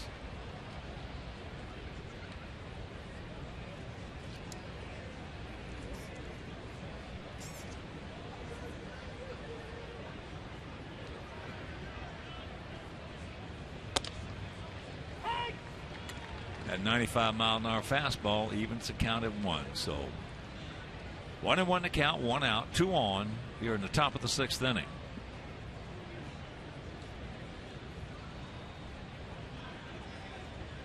And Samardzija accepts.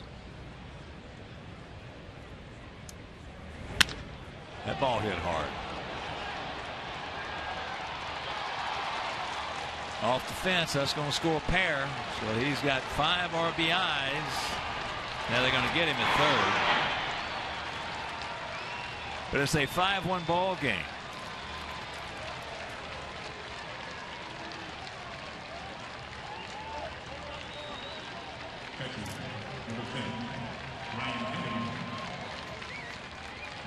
Castillo's absolutely killing it today. This one doesn't break all that much. Looks like a cutter low and away. Just barely misses going out of the ballpark. And then trying to get a little greedy. It goes 9-4-2-5.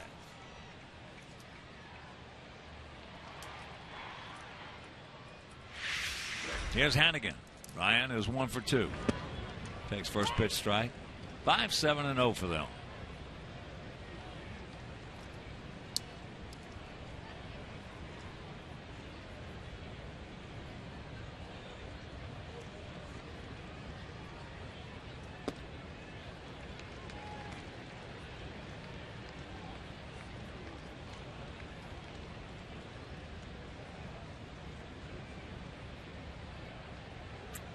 .5'9", 195 pounds, and he's strong.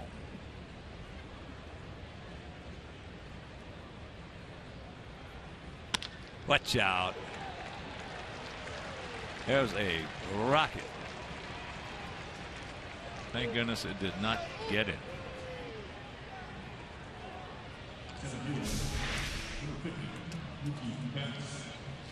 This one right back up the middle. It's 2 for 3 for Hannigan. And that almost got him off the right foot.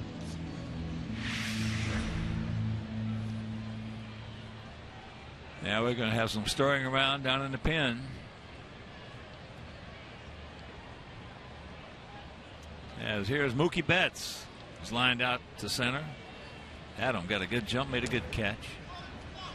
Ball gets away, so Hannigan in the second. Probably going to be a pass ball. We'll have to wait and see how it's scored.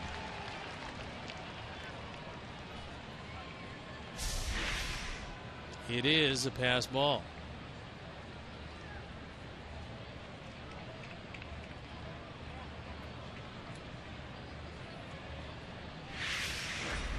That's also is looped out to second and then struck out, called out.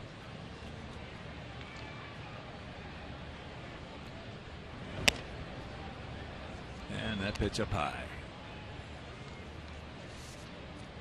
Next pitch will be 100. Here with 2 out in the top of the 6th.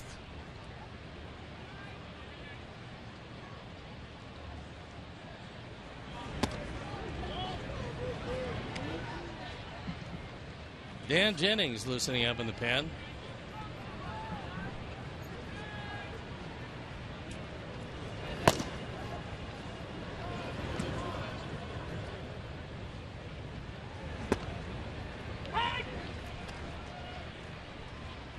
There's a strike in the count, 3-1.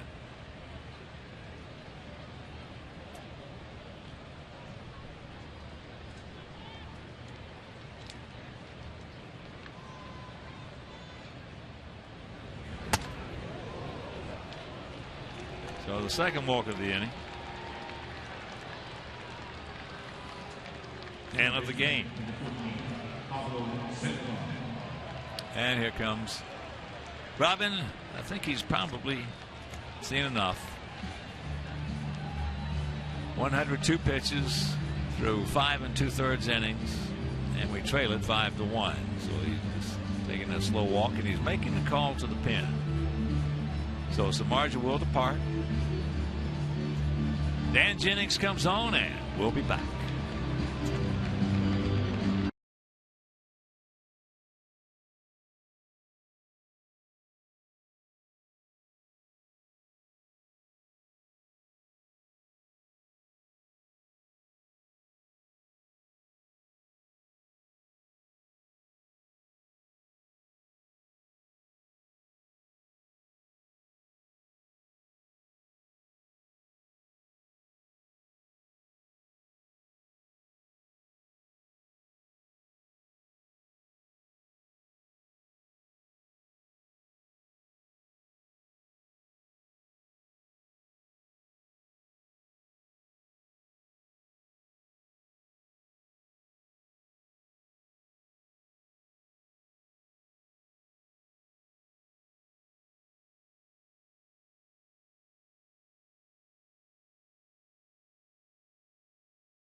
For $10 off a purchase of $100 or more. Jewel Osco, keeping it fresh, keeping it local. Purchase tickets today by visiting WhiteSox.com or calling 866-SOX-GAME. Our Honda call to the pen is Dan Jennings. He inherits Red Sox base runners at first and second on for the 35th time. He's 1-3. His ERA 5.13. And the man he's going to look at is Pablo Sandoval.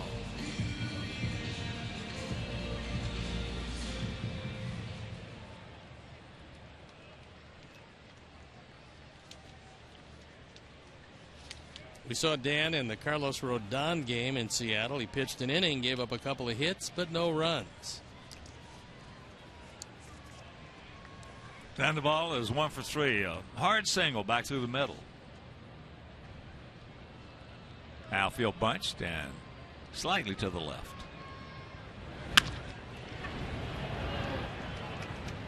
Sanchez got him, and one pitch that'll retire to the side. But they pick up a pair on the double by Castillo, and they lead it 5-1.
Captain America, Jose Abreu. Followed up by Batman. And Adam Eden is the Wolverine.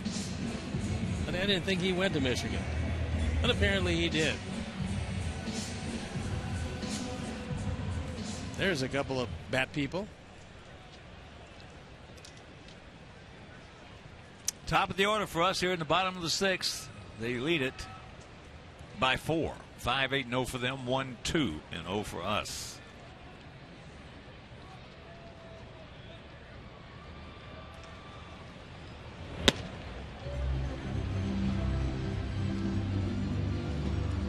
Adam is grounded to short.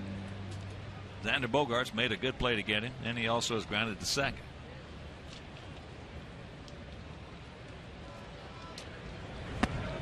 There's the strike.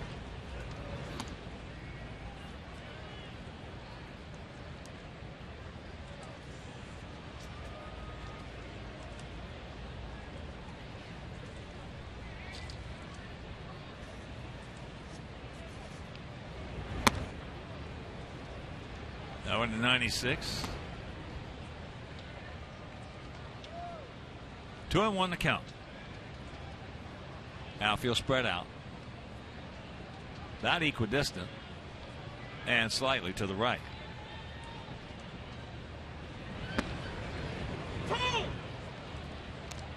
Two and two.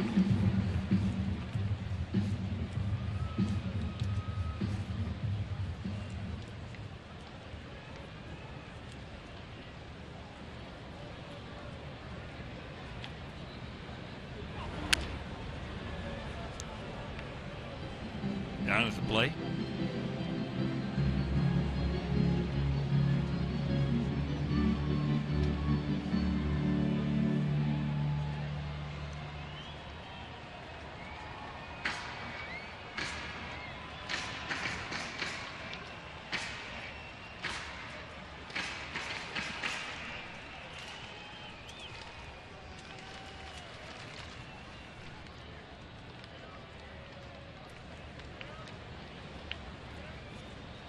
Start us off right here. That ball hit well in the center field. Back, and it's going to be over his head. One hops the fence. So he will pull up at second. And the good thing is that's hit the cutoff man. But a good way to start. That's his 21st two-bagger. Just the third hit of the night. They've all been for extra bases. And he hits this fastball away pretty well. Mookie Betts just turned around, knowing he had no chance, making sure he didn't get trapped too close to the wall, and he got it back in.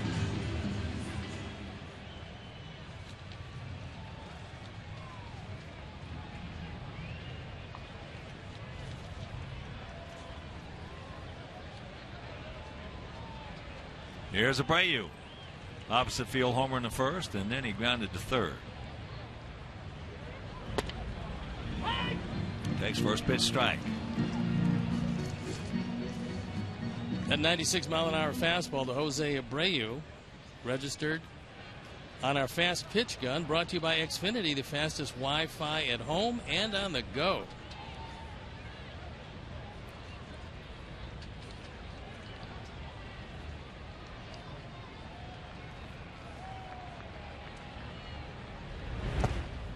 In the dirt, Hannigan.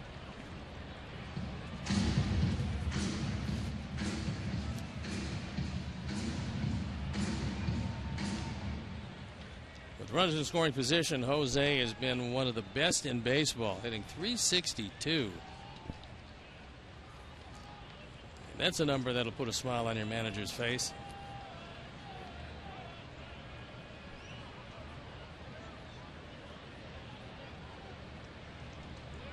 Big pitch, the 1-1.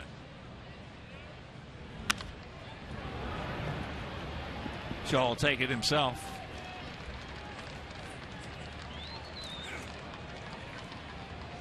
Join the free WhiteSox.com blacklist for exclusive White Sox content all year long, including news and video updates, ticket offers, breaking alerts, and more. Visit WhiteSox.com /blacklist to register today. Here's Melky. Eaton at third, one down.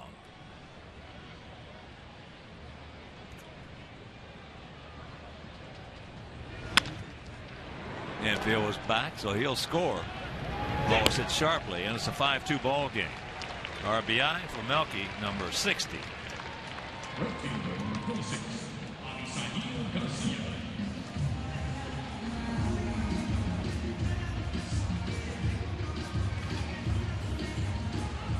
So here is Garcia. Javi going out to center, and he's grounded to second.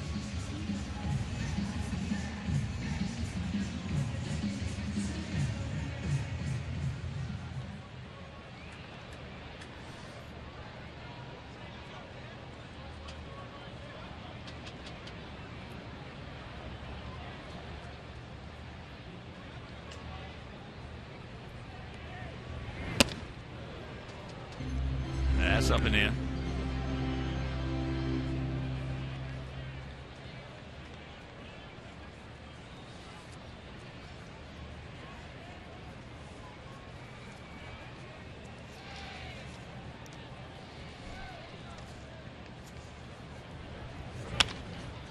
And there's a shank. There's a Kansas City special right there.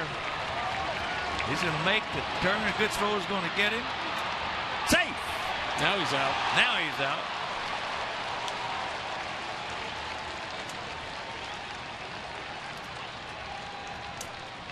All right. We pick up one. We go to the seventh, trailing 5-2.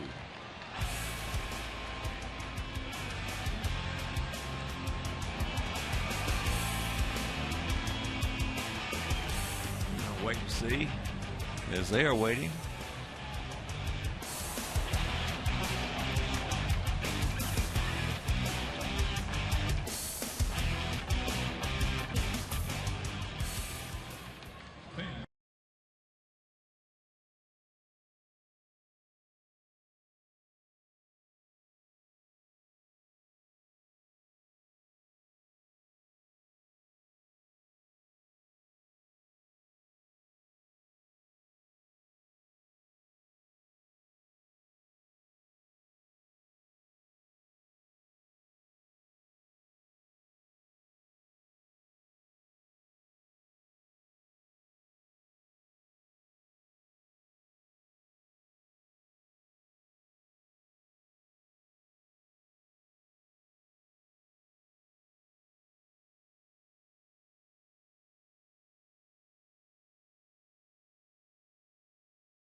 to beat the play. But Bogaerts, with a very good play, just keeps the glove on him, because Avi went in hard at second base.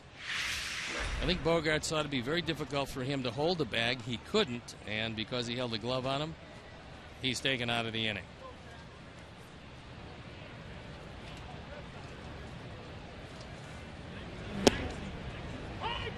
Bogaerts. Xander's 0 for 2. He was hit by a pitch.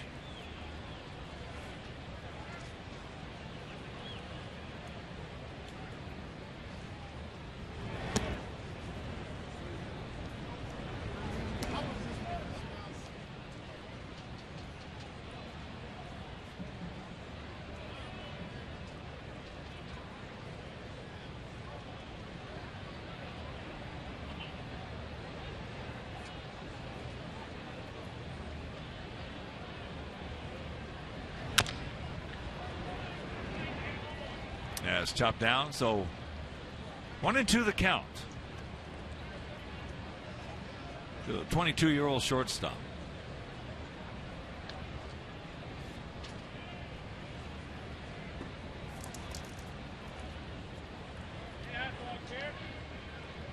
Bogaerts is out of Aruba. You don't see too many players from there. Last year, his first year, hit just 240, but this year he's starting to figure it out.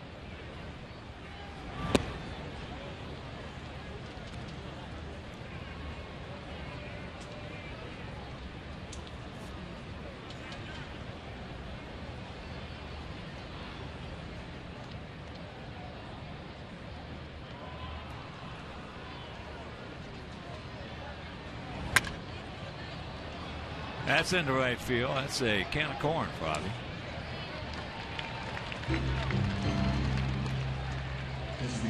As promised earlier in the game, we've selected the Data Strong fan photo of the game. Tweet your strongest fan photo to hashtag Chicago Data Strong Fan, and you just might see yourself in an upcoming broadcast brought to you by T-Mobile.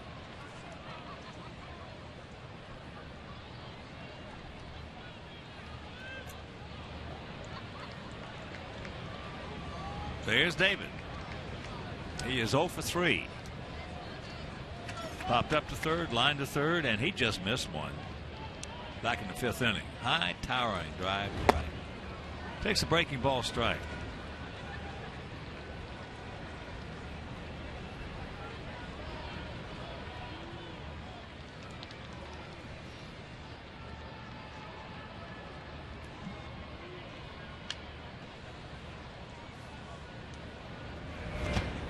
There you got the shift on.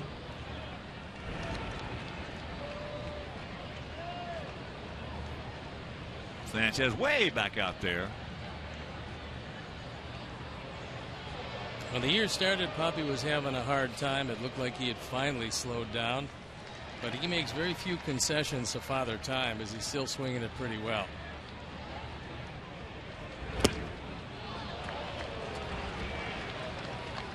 One and two.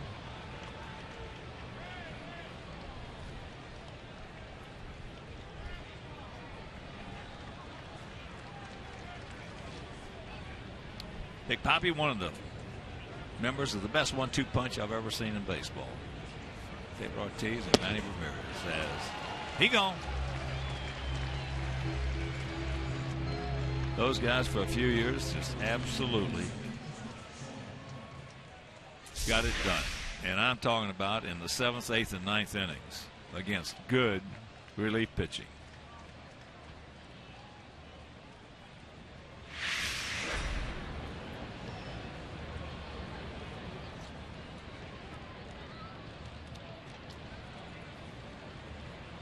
David will go down arguably as one of the greatest clutch hitters in the game.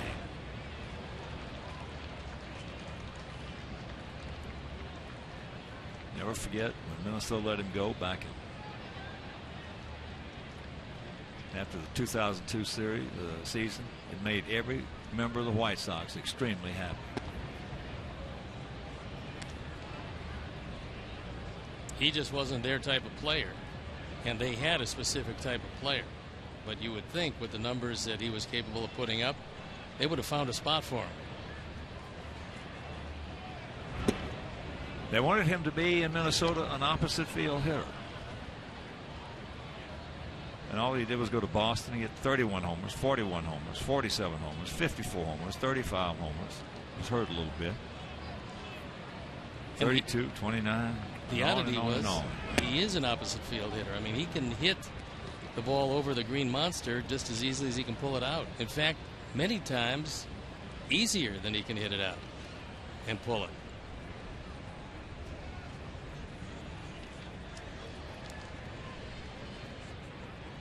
You talked earlier about this ballpark being small for him. There's not a big ballpark for Dave Ortiz. There is not a big ballpark in baseball for him. If he hits it, you can put it on the board. 35 homers last year.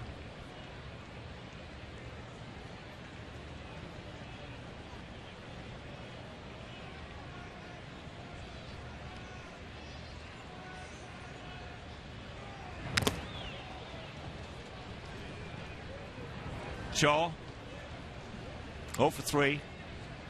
He's popped to third, struck out a couple times.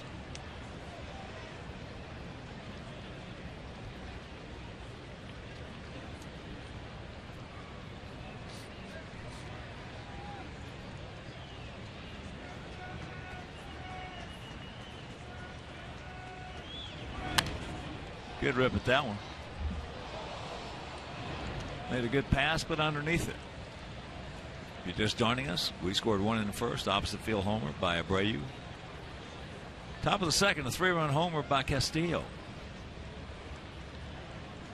Top of this inning, 2-run double by Castillo, and we have scored 1 here to make it a 5-2 ball game. He gone. This inning's a nice 1, 2, 3 innings. Retired all 4 he's seen. 7th inning stretch. We need 3 to tie.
Chicago's Facebook page now. Submit any questions you may have for us and tune in to hear tomorrow's game, our answers.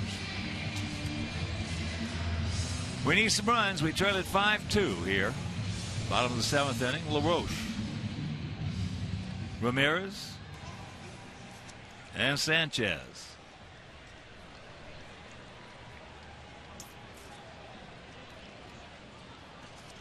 Adam.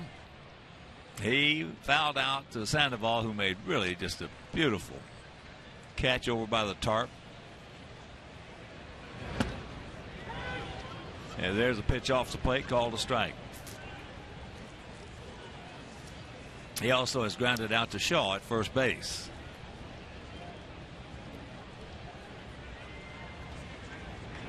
Cincinnati now leading Detroit 12-5. That game in the top of the 9th inning. After 8 in Kansas City, 8-3 Royals leading Baltimore.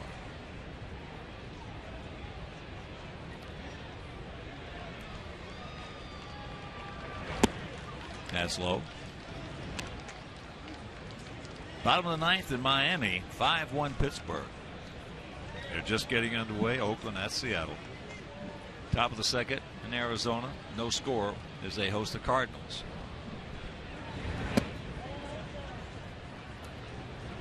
Three and one. Kelly's only averaged a little over 5 innings per start.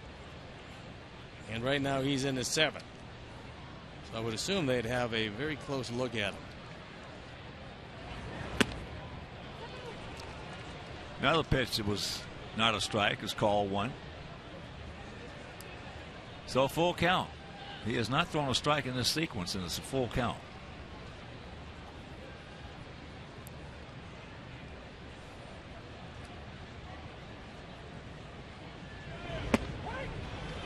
Threw one there, unfortunately.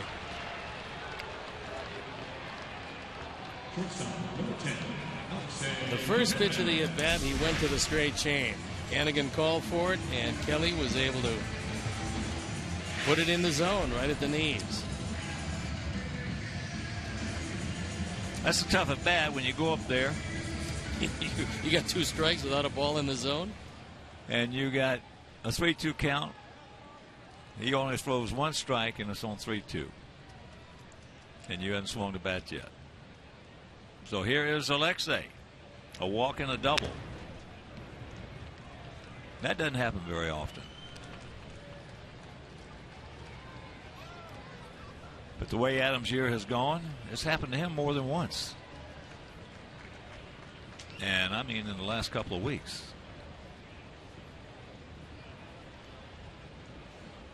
Atlanta beats Colorado 5-3 down in Georgia. Is Bogarts. He's fun to watch. He's got a strong arm and very good hands. Played a few different positions. They tried him at third base for a while, but he is a lifetime shortstop, and he's showing it to us right here. He's only made 8 errors this year. That's in 120 games.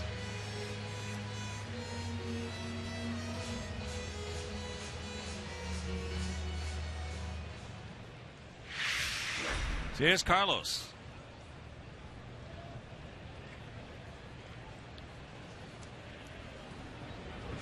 Hit into a 5-4 fielder's choice, and then he popped up to right field.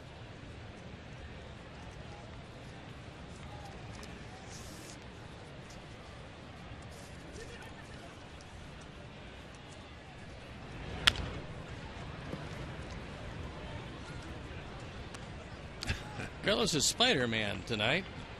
It's kind of a good look.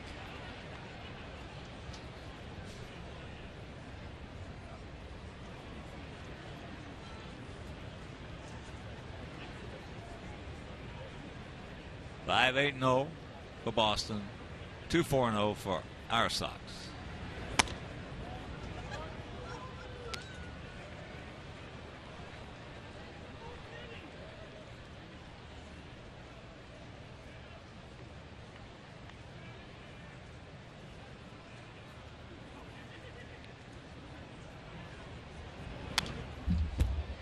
Fouls that one back.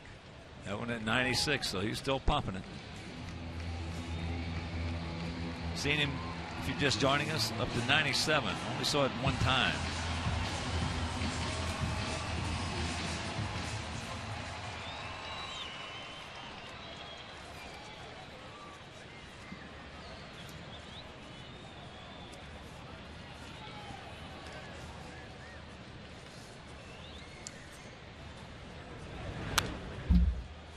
And another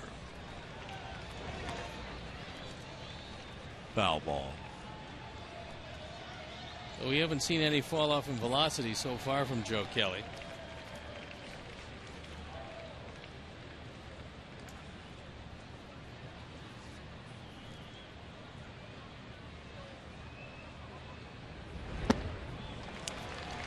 Changeup got him. 1, 2, 3, and we're into the 8th.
Baseball at bat is up to the moment at any moment with in-game highlights, live look-ins, radio previews, radio broadcasts, StatCast, and more.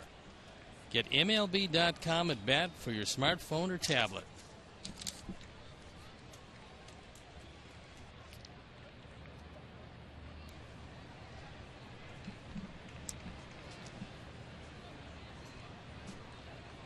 Hanley Ramirez, 1 for 2, but he scored 2 runs. Hit by a pitch in the second, scored. 6-4 fielder's choice in the third, then he doubled in the 6th and came around to score. Outfield bunched a bit straight up. Dan Jennings, first pitch strike. Sox bullpen up and going, just in case Jennings should have any problems. 5-8-0 for them, 2-4-0 for us. First of 3 and first of 7 on this homestand. 3 with these guys. Finish it off with 4 against Seattle.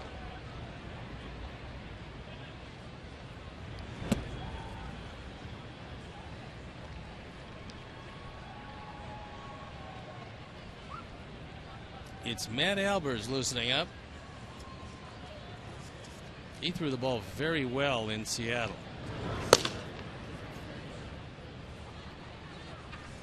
He's thrown the ball since coming back off the DL. Every time he's been out there, he's thrown the ball very well. Slowly hit.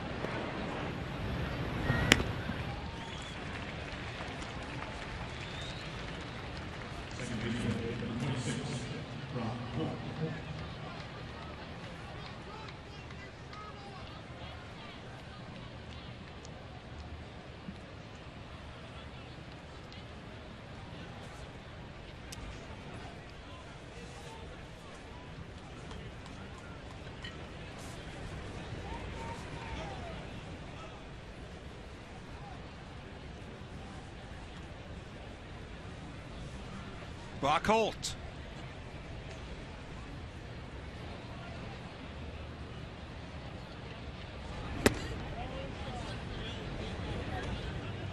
Holt's 1 for 2 with 2 runs scored, a single, and run scored in the second, strikeout in the fourth, and he walked and scored in the sixth. In the bottom part of the order, that's for the most part done the trick. Ramirez, Holt, Castillo, and Hannigan.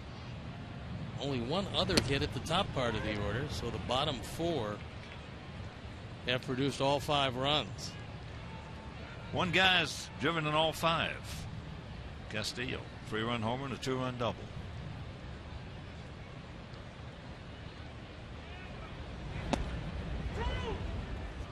One and 2 the count.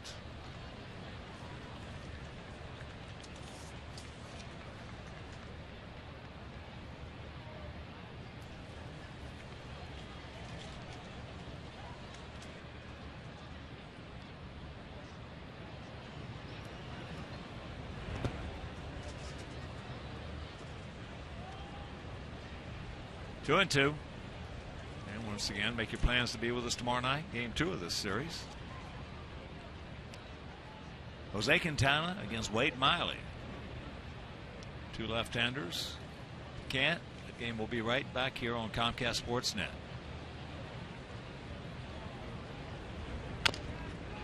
Chopper, get over there. Get over there.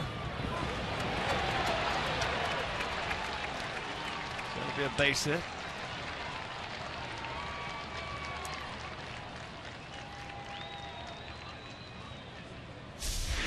Holt decided to go in head first and gets his second hit.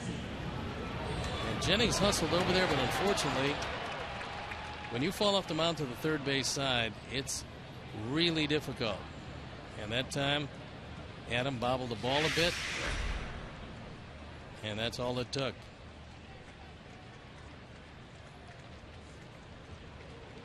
So here's Castillo. A 3-run homer, a single, and a 2-run double. Got his average up to 307.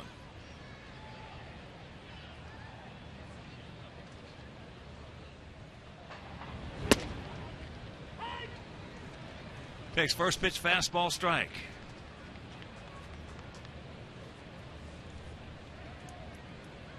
Wednesday night finale, it'll be Chris Sale on the bump against Rick Porcello.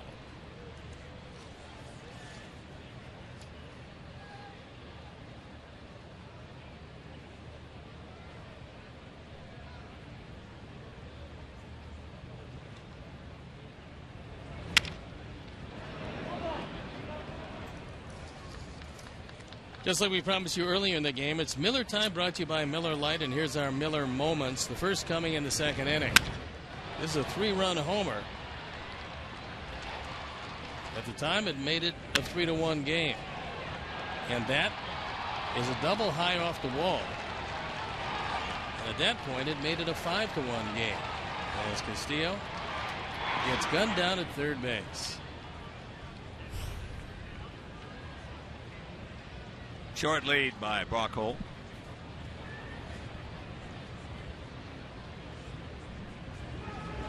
Pitch out, nothing on.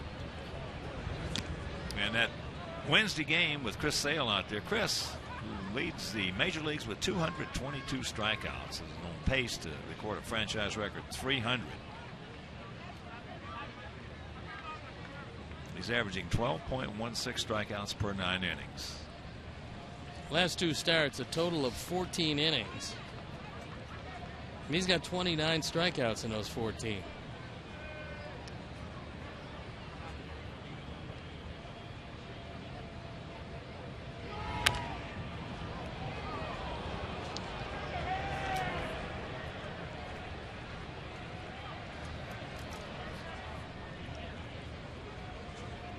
Brian Butterfield, third base coach, is going to make himself a new friend. Brian, good man, good baseball man.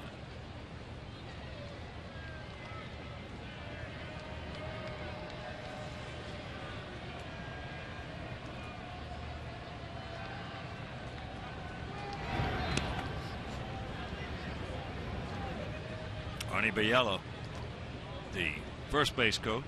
Chili, of course, we talked about Chili Davis, the hitting coach. Carl Willis, the new pitching coach. Victor Rodriguez, the assistant hitting coach. Dana Levangie, the interim bench, as Bob Kipper is the interim bullpen.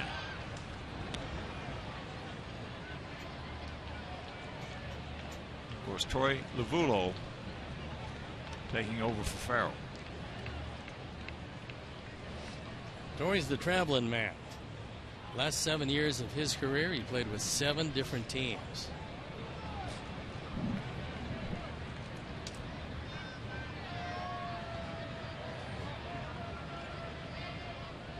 They got him picked off. Bad throw.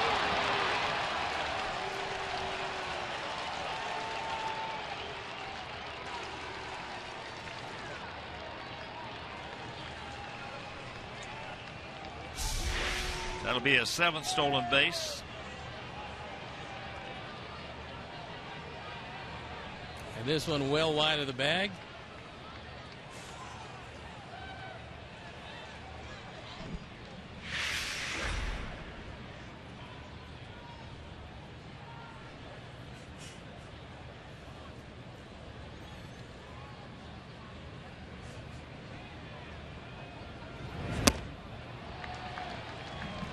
He go. 2 down. Here comes Robin, and this looks to be the last pitch that Dan Jennings is going to throw. He got him on a high slider. So a good job by Jennings. Goes a total of 2 innings. Gives up just the 1 hit. He departs. Albers comes on, and we'll be back.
Sportsnet with Jim Angio, Mike Leary, and the crew.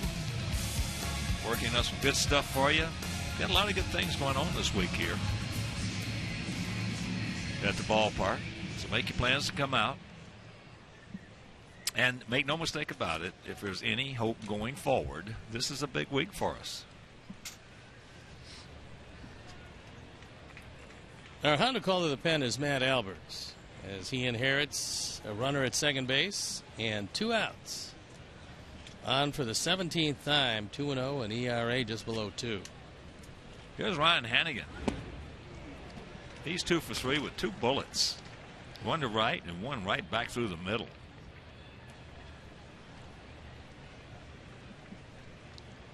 Hannigan got his average up to 257.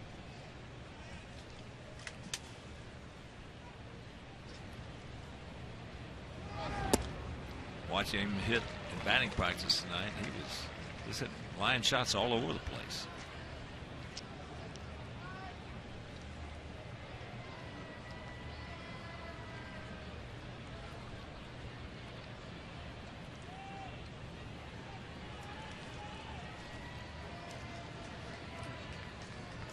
Holt at second, 2 out in the 0-2 pitch.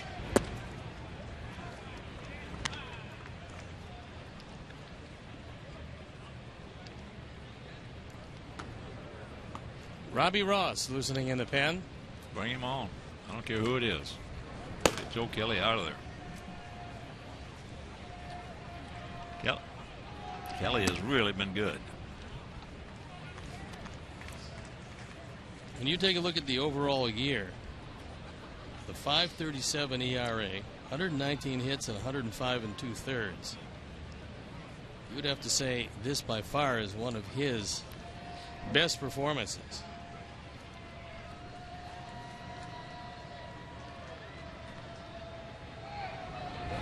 Kelly, who pitched against us back on July 27th when we were up there, went 3 1/3, gave up 5 runs, 7 hits, and we just hammered him. Not so tonight. He only hung a couple of breaking balls. One of them got hit hard, the other was popped up. Spotted his fastball well, and Hannigan worked him very well. He called a good ball game.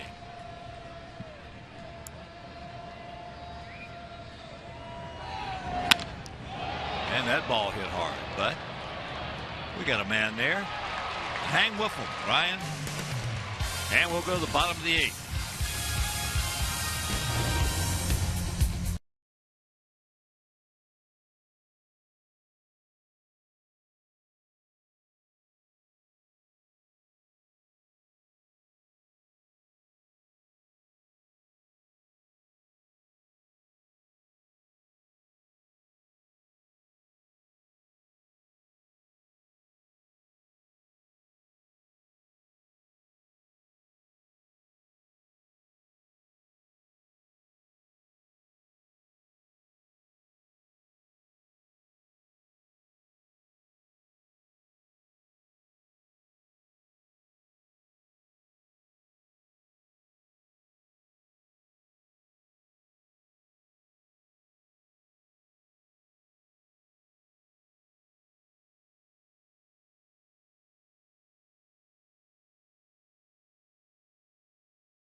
And he's a pretty good defender.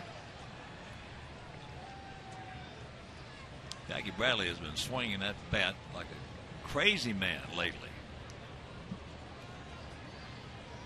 Chili Davis turned the light switch on for him. As there's first pitch strike to Tyler. Tyler twice has gone out 3-1.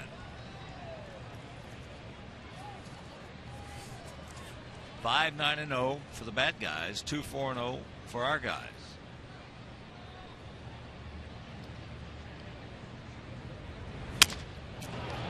There's a Kansas City special. Little shank out there into right field.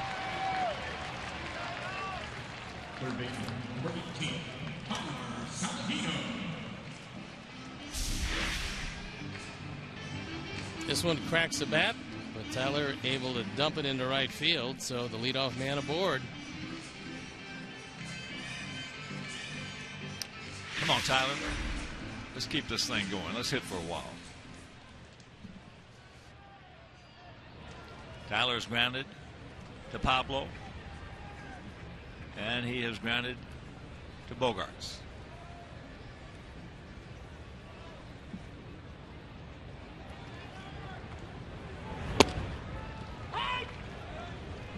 That's nasty right there. Just give it to him.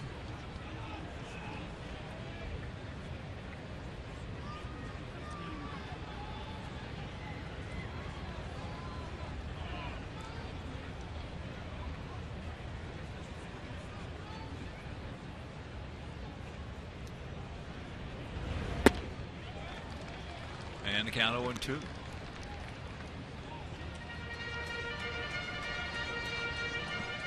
Adam Eaton on deck.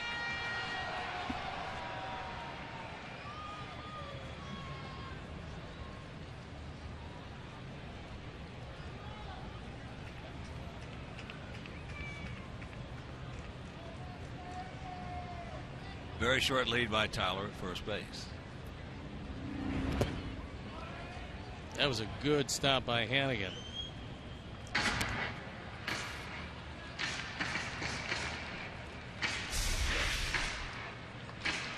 This is another slider, and this one bounces well in front of the plate. Catchers realize that ball's going to hit, and it's going to back up.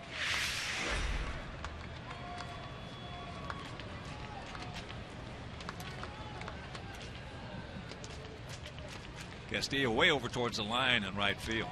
Big gap out there in left center. Yes, he did. And that is out number one. That's just the fourth strikeout.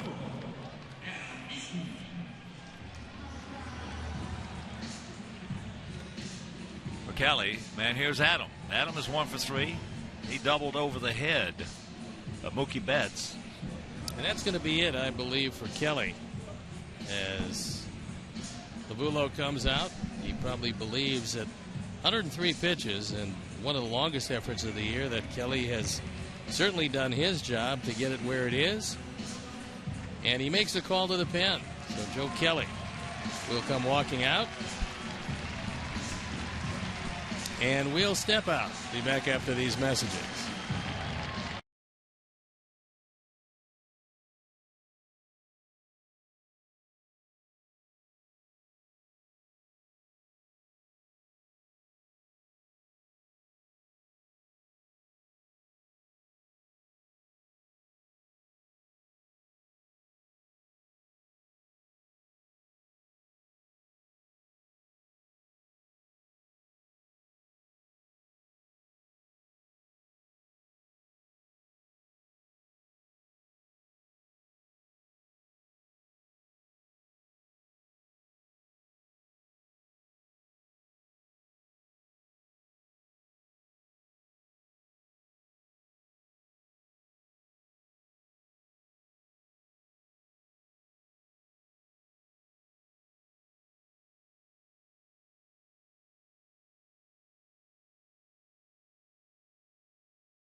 On for the 39th time. He's 0-1. His ERA just under 4.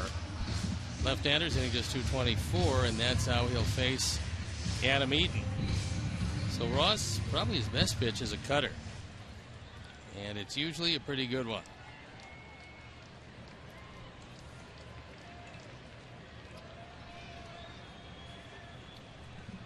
So a terrific job by Joe Kelly.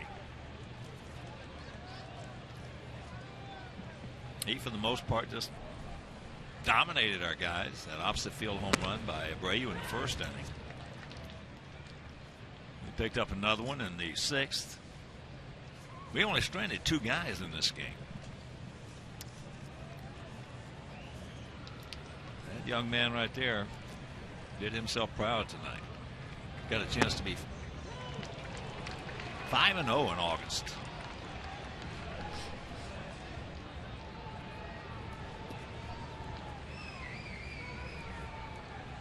Seven and a third innings ties his career high. A big night for Joe Kelly. The 0-2 pitch to Allen. At 95. It's just amazing to me to watch over the years the evolution of the bullpen. Go from in essence, the place of horror, because that's out of play. Because when I played for you youngsters out there, the bullpen was where they sent starters who were going bad for the most part. You had 1, maybe 2 guys out there who were like bullpen specialists. The rest were just starters who were going bad. So you wanted to get into that bullpen. Today, you don't want to get into that bullpen with a lot of clubs.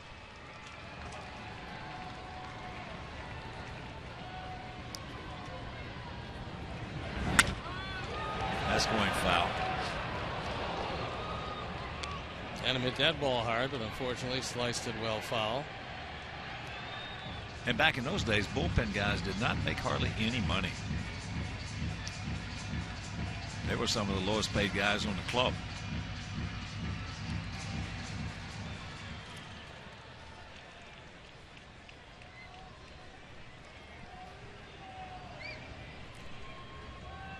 Hannigan wants to get something straight. Abreu on deck. Come on, Adam. Cinch it up and hunker down. Let's get a couple of guys on for Abreu. They don't have anybody loosening up in that pen for Jose.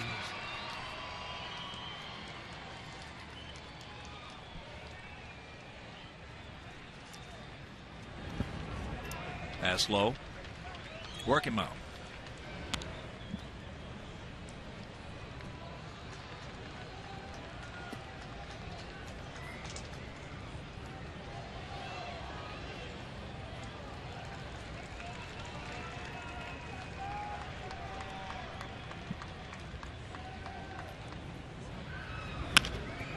Uh-oh.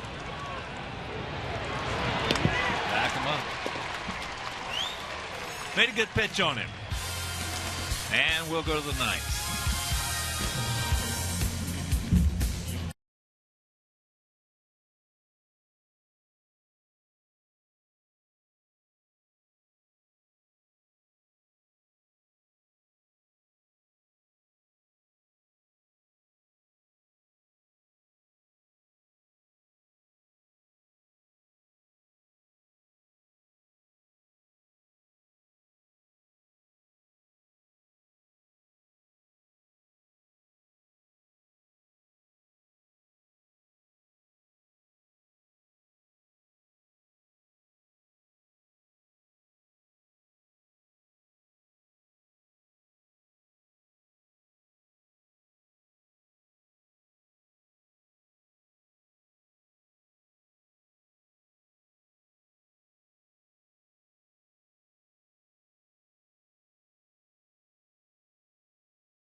tomorrow night. And then Rick Porcello against Chris Sale, as Chris Sale looks for win number 13 and looks to improve and get ever closer to 300 strikeouts. That's on Wednesday. Top of the order, here's Mookie Betts. Mookie 0 for 3 with the base on balls. The Mets, well, the Mets beat the Phillies 16-7. They hit 8 home runs in that ball game, breaking a franchise record. Cespedes hit the 8th, and now with David Wright back, who also homered in that game, Mets coming in with a 5-game lead over Washington, and with the arms that they run out there and David Wright coming back, they might be sitting in the catbird seat.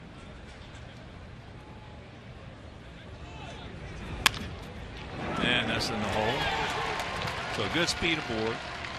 That's 16 for 20 in stolen bases. Third baseman, number 48. Mookie had a tough night, brings his hands in and able to get this one and ease it through the left side, just out of the reach of Tyler Saladino. This is very much a different Red Sox team than we saw in Boston, because they've been really swinging the bats of late.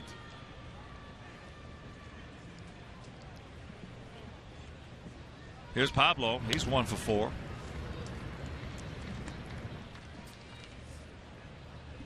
Well, we're hitting 266 coming in.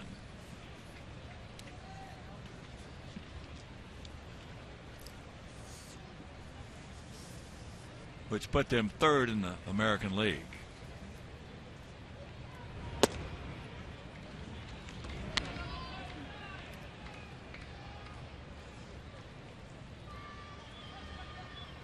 Their last 86 games hitting 281. So even though the pitching has not been particularly good, they can't blame this particular year on the bats.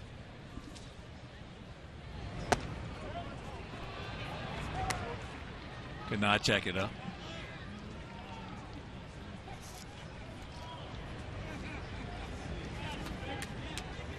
Nets in that game 16 runs on 20 hits. Yankees beat Houston 1-0 in the Bronx.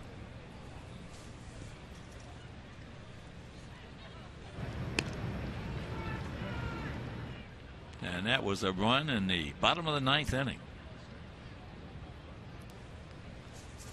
Nathan Eovaldi really pitched well.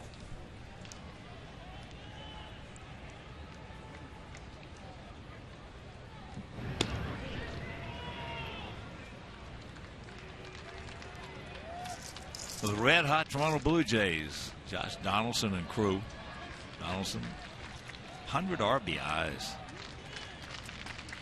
They were idle, so Yankees now in a tie with the Blue Jays. There he goes. Good play by Sanchez. Yes, it was a good play. He gone.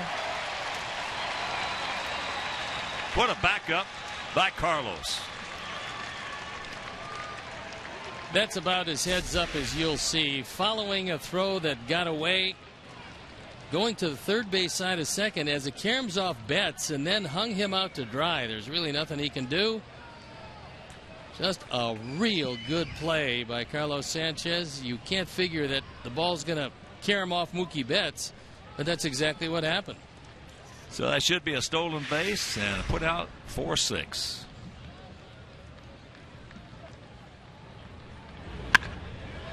And that's going foul.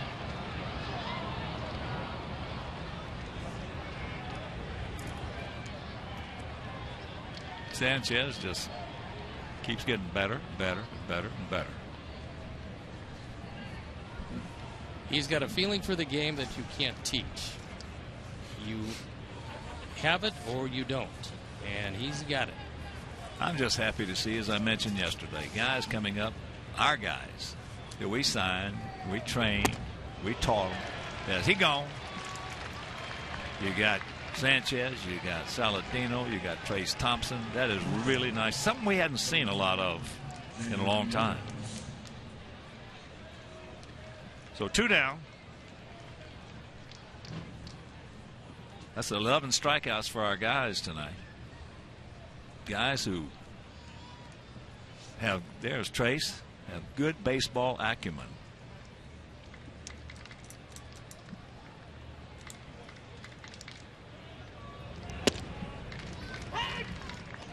Bogarts 0 for 3.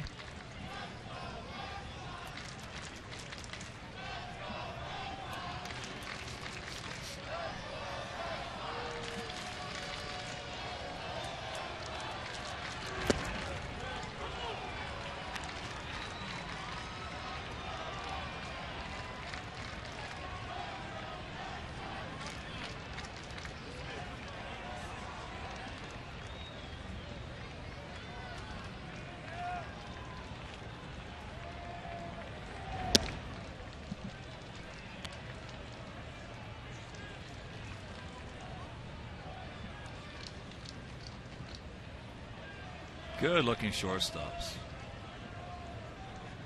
Cleveland's got a good one too.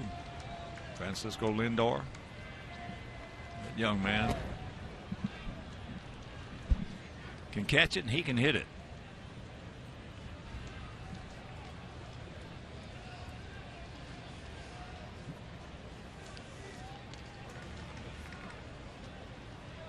Atlanta broke 7-game losing streak as they beat the Rockies 5-3. Bottom of the 4th in Phoenix, St. Louis, and the D-backs tied at 1. Back through the middle.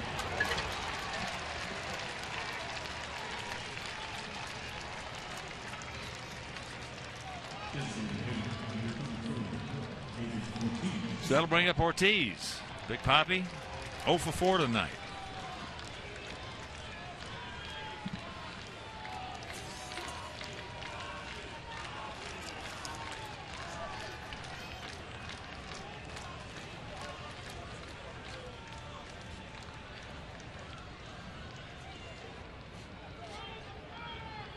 They got the shift on. Javier just a couple of steps off the track in right field. If it's over his head, you can put it on the board.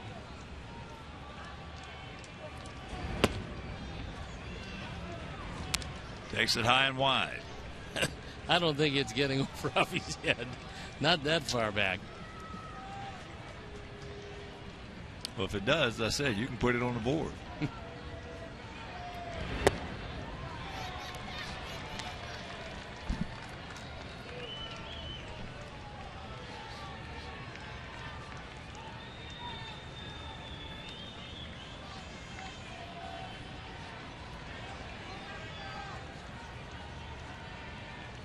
Two out and the 2-0 pitch.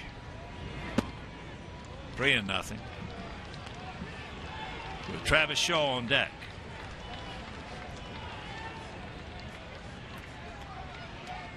Don't throw him a cookie here.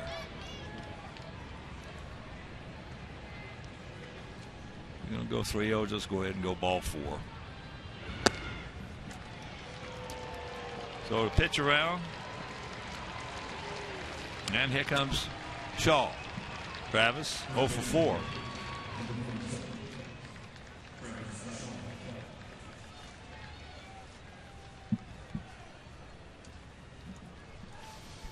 Now Don Cooper wants to know what they're talking about on the hill, and if he has any questions about how they've been working or how he'd like them to work. Travis Shaw.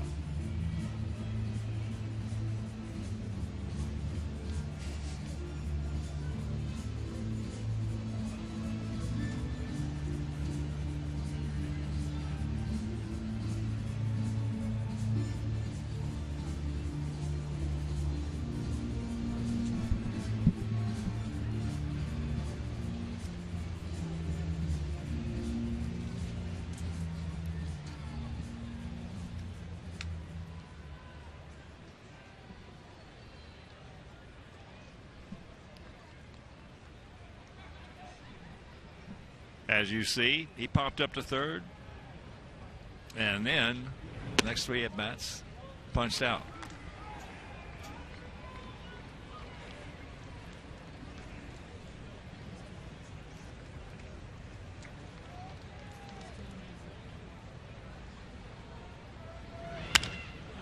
That is high into left field.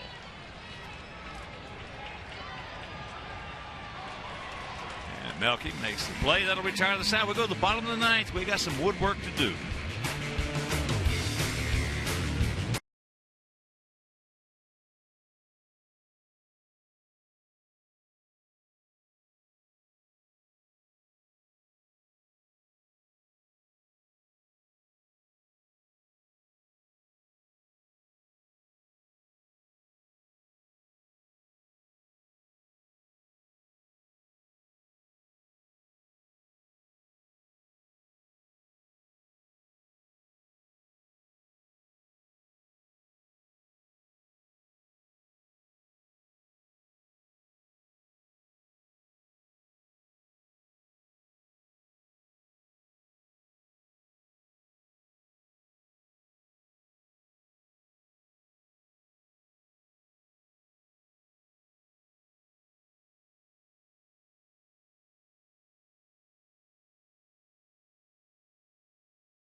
And there you look at the numbers. He's 1-0, but the ERA is up there. And he does have 1 save.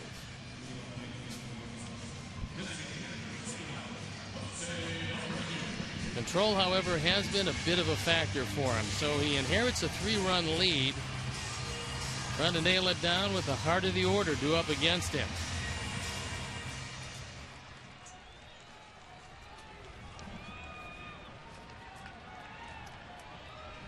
Abreu, Cabrera, and Garcia.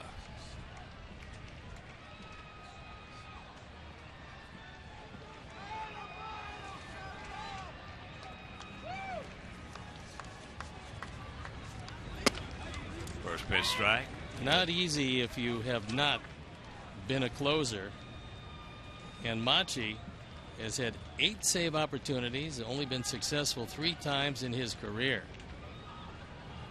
He's out of Carabobo, Venezuela.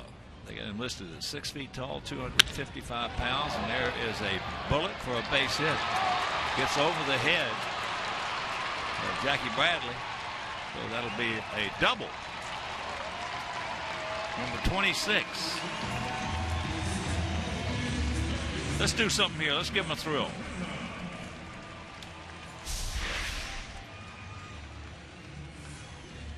That was a changeup, and Bradley just overruns it.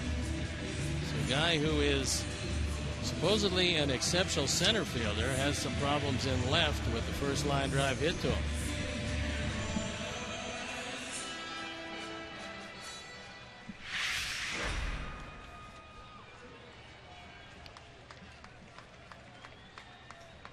So the 26th double. And here's Cabrera. Melky. Melky's 0 for 3 with an RBI. Ball hit hard. Nice pick by Shaw. That's another hang woofum for Cabrera. You can hardly hit the ball any harder than Melky just hit this one.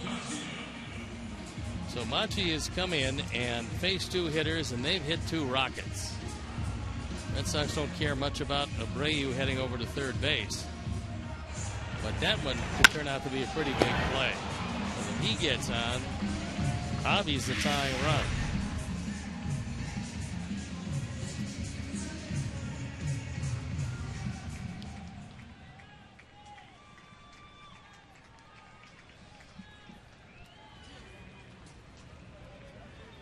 Ivey's 1 for 3. Had a Kansas City special back in the 6th inning to right field.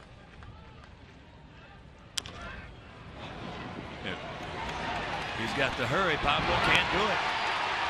Well, Abreu scores. Now we will get that tying run to the plate, the person of Adam LaRoche.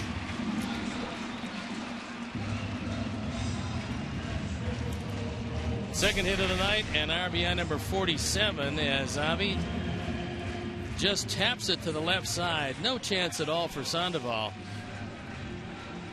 Time he gets it over to first, Avi is a good 4 steps past the bag.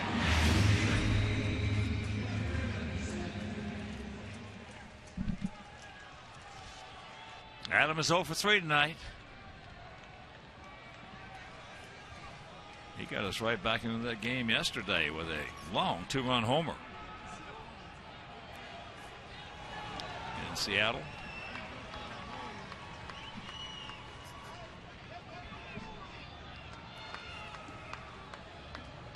Shaw playing behind Avi as that pitch is taken upper part of the zone.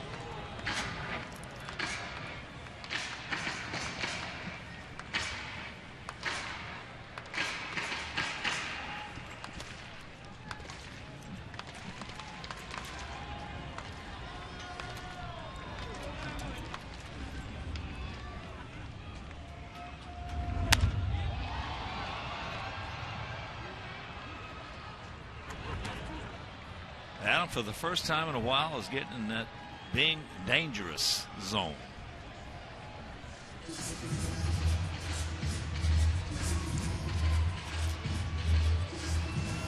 Now that play by Shaw looms even larger. On a rocket off the bat of Melky.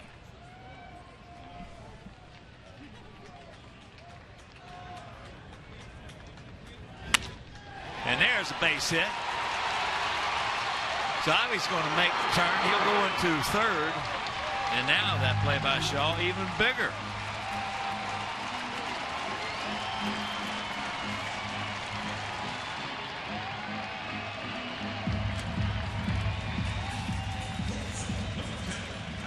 So Beckham's coming out to run for Adam. This fastball's out of the zone, but Adam takes it the opposite way. Now it puts the tying runs on base for Alexi, and Carl Willis comes out to have a word with a man who's trying to close without a whole lot of experience closing.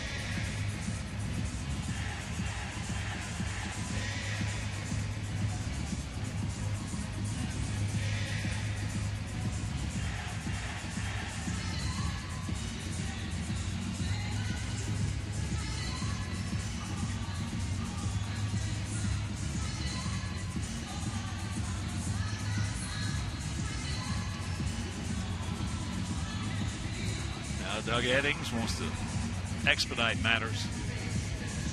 Well, Eddings knows nobody's up in the bullpen, so he would like to get whatever is resolved and get back to it.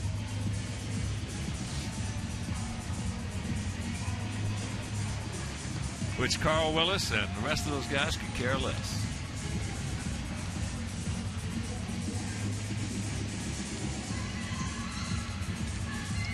So here's Alexi. Alexi has walked, doubled, and grounded to short. Let's do this. Let's get this thing done.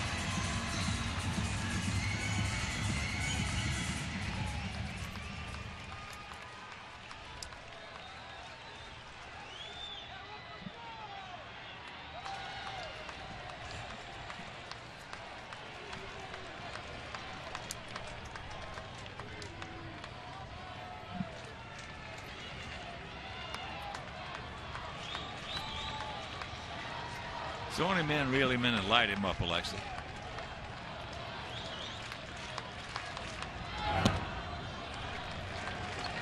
A little bit low.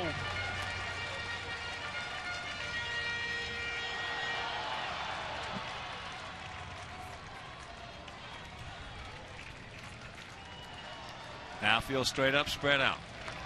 Just a small gap out there in left center if he can find it. If he can find it, that'll probably score 2. And there is a 1-0 down to Sandoval. So Avi scores, and it's a 5-4 ball game.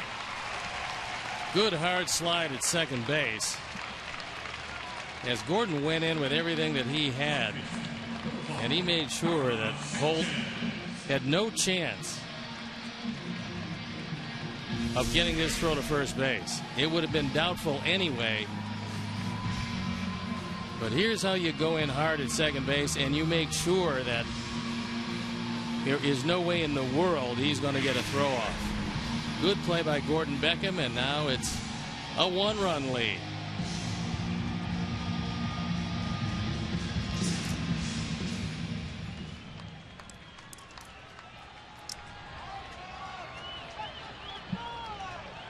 Here's Carlos Sanchez, 0 for 3. He's due.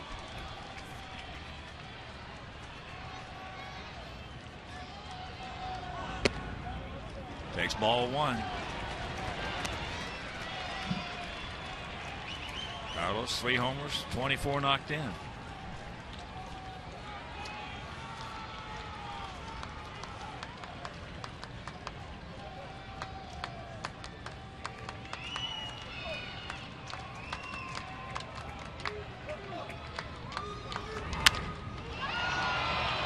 That's fouled, and Bradley going to have a play. And this ball game is over. So the Sox try to come back. They score a pair, but Boston wins it 5-4. Well, unfortunately, like the game yesterday, Sox got close, but right at the end could not get it done. And let's check out our player of the game. It is Rusney Castillo. All he did was knock in all 5 Red Sox runs, our player of the game. So for Steve Stone, for our Hall of Fame director, and our producer, Hall of Famer, going to be Jim Angio and Mike Leary. Our associate producer, Jeff Sermon. Our fine technical manager, Mark Harper. And also for the mayor, Mean Joe Goop from Mike Mayor, Frank D'Amato, Paul Carey, Doug Bullard, and the executive producer, Jim Corno Jr. This is a Hawk. So long, everybody. You've been watching White Sox baseball on Comcast Sportsnet.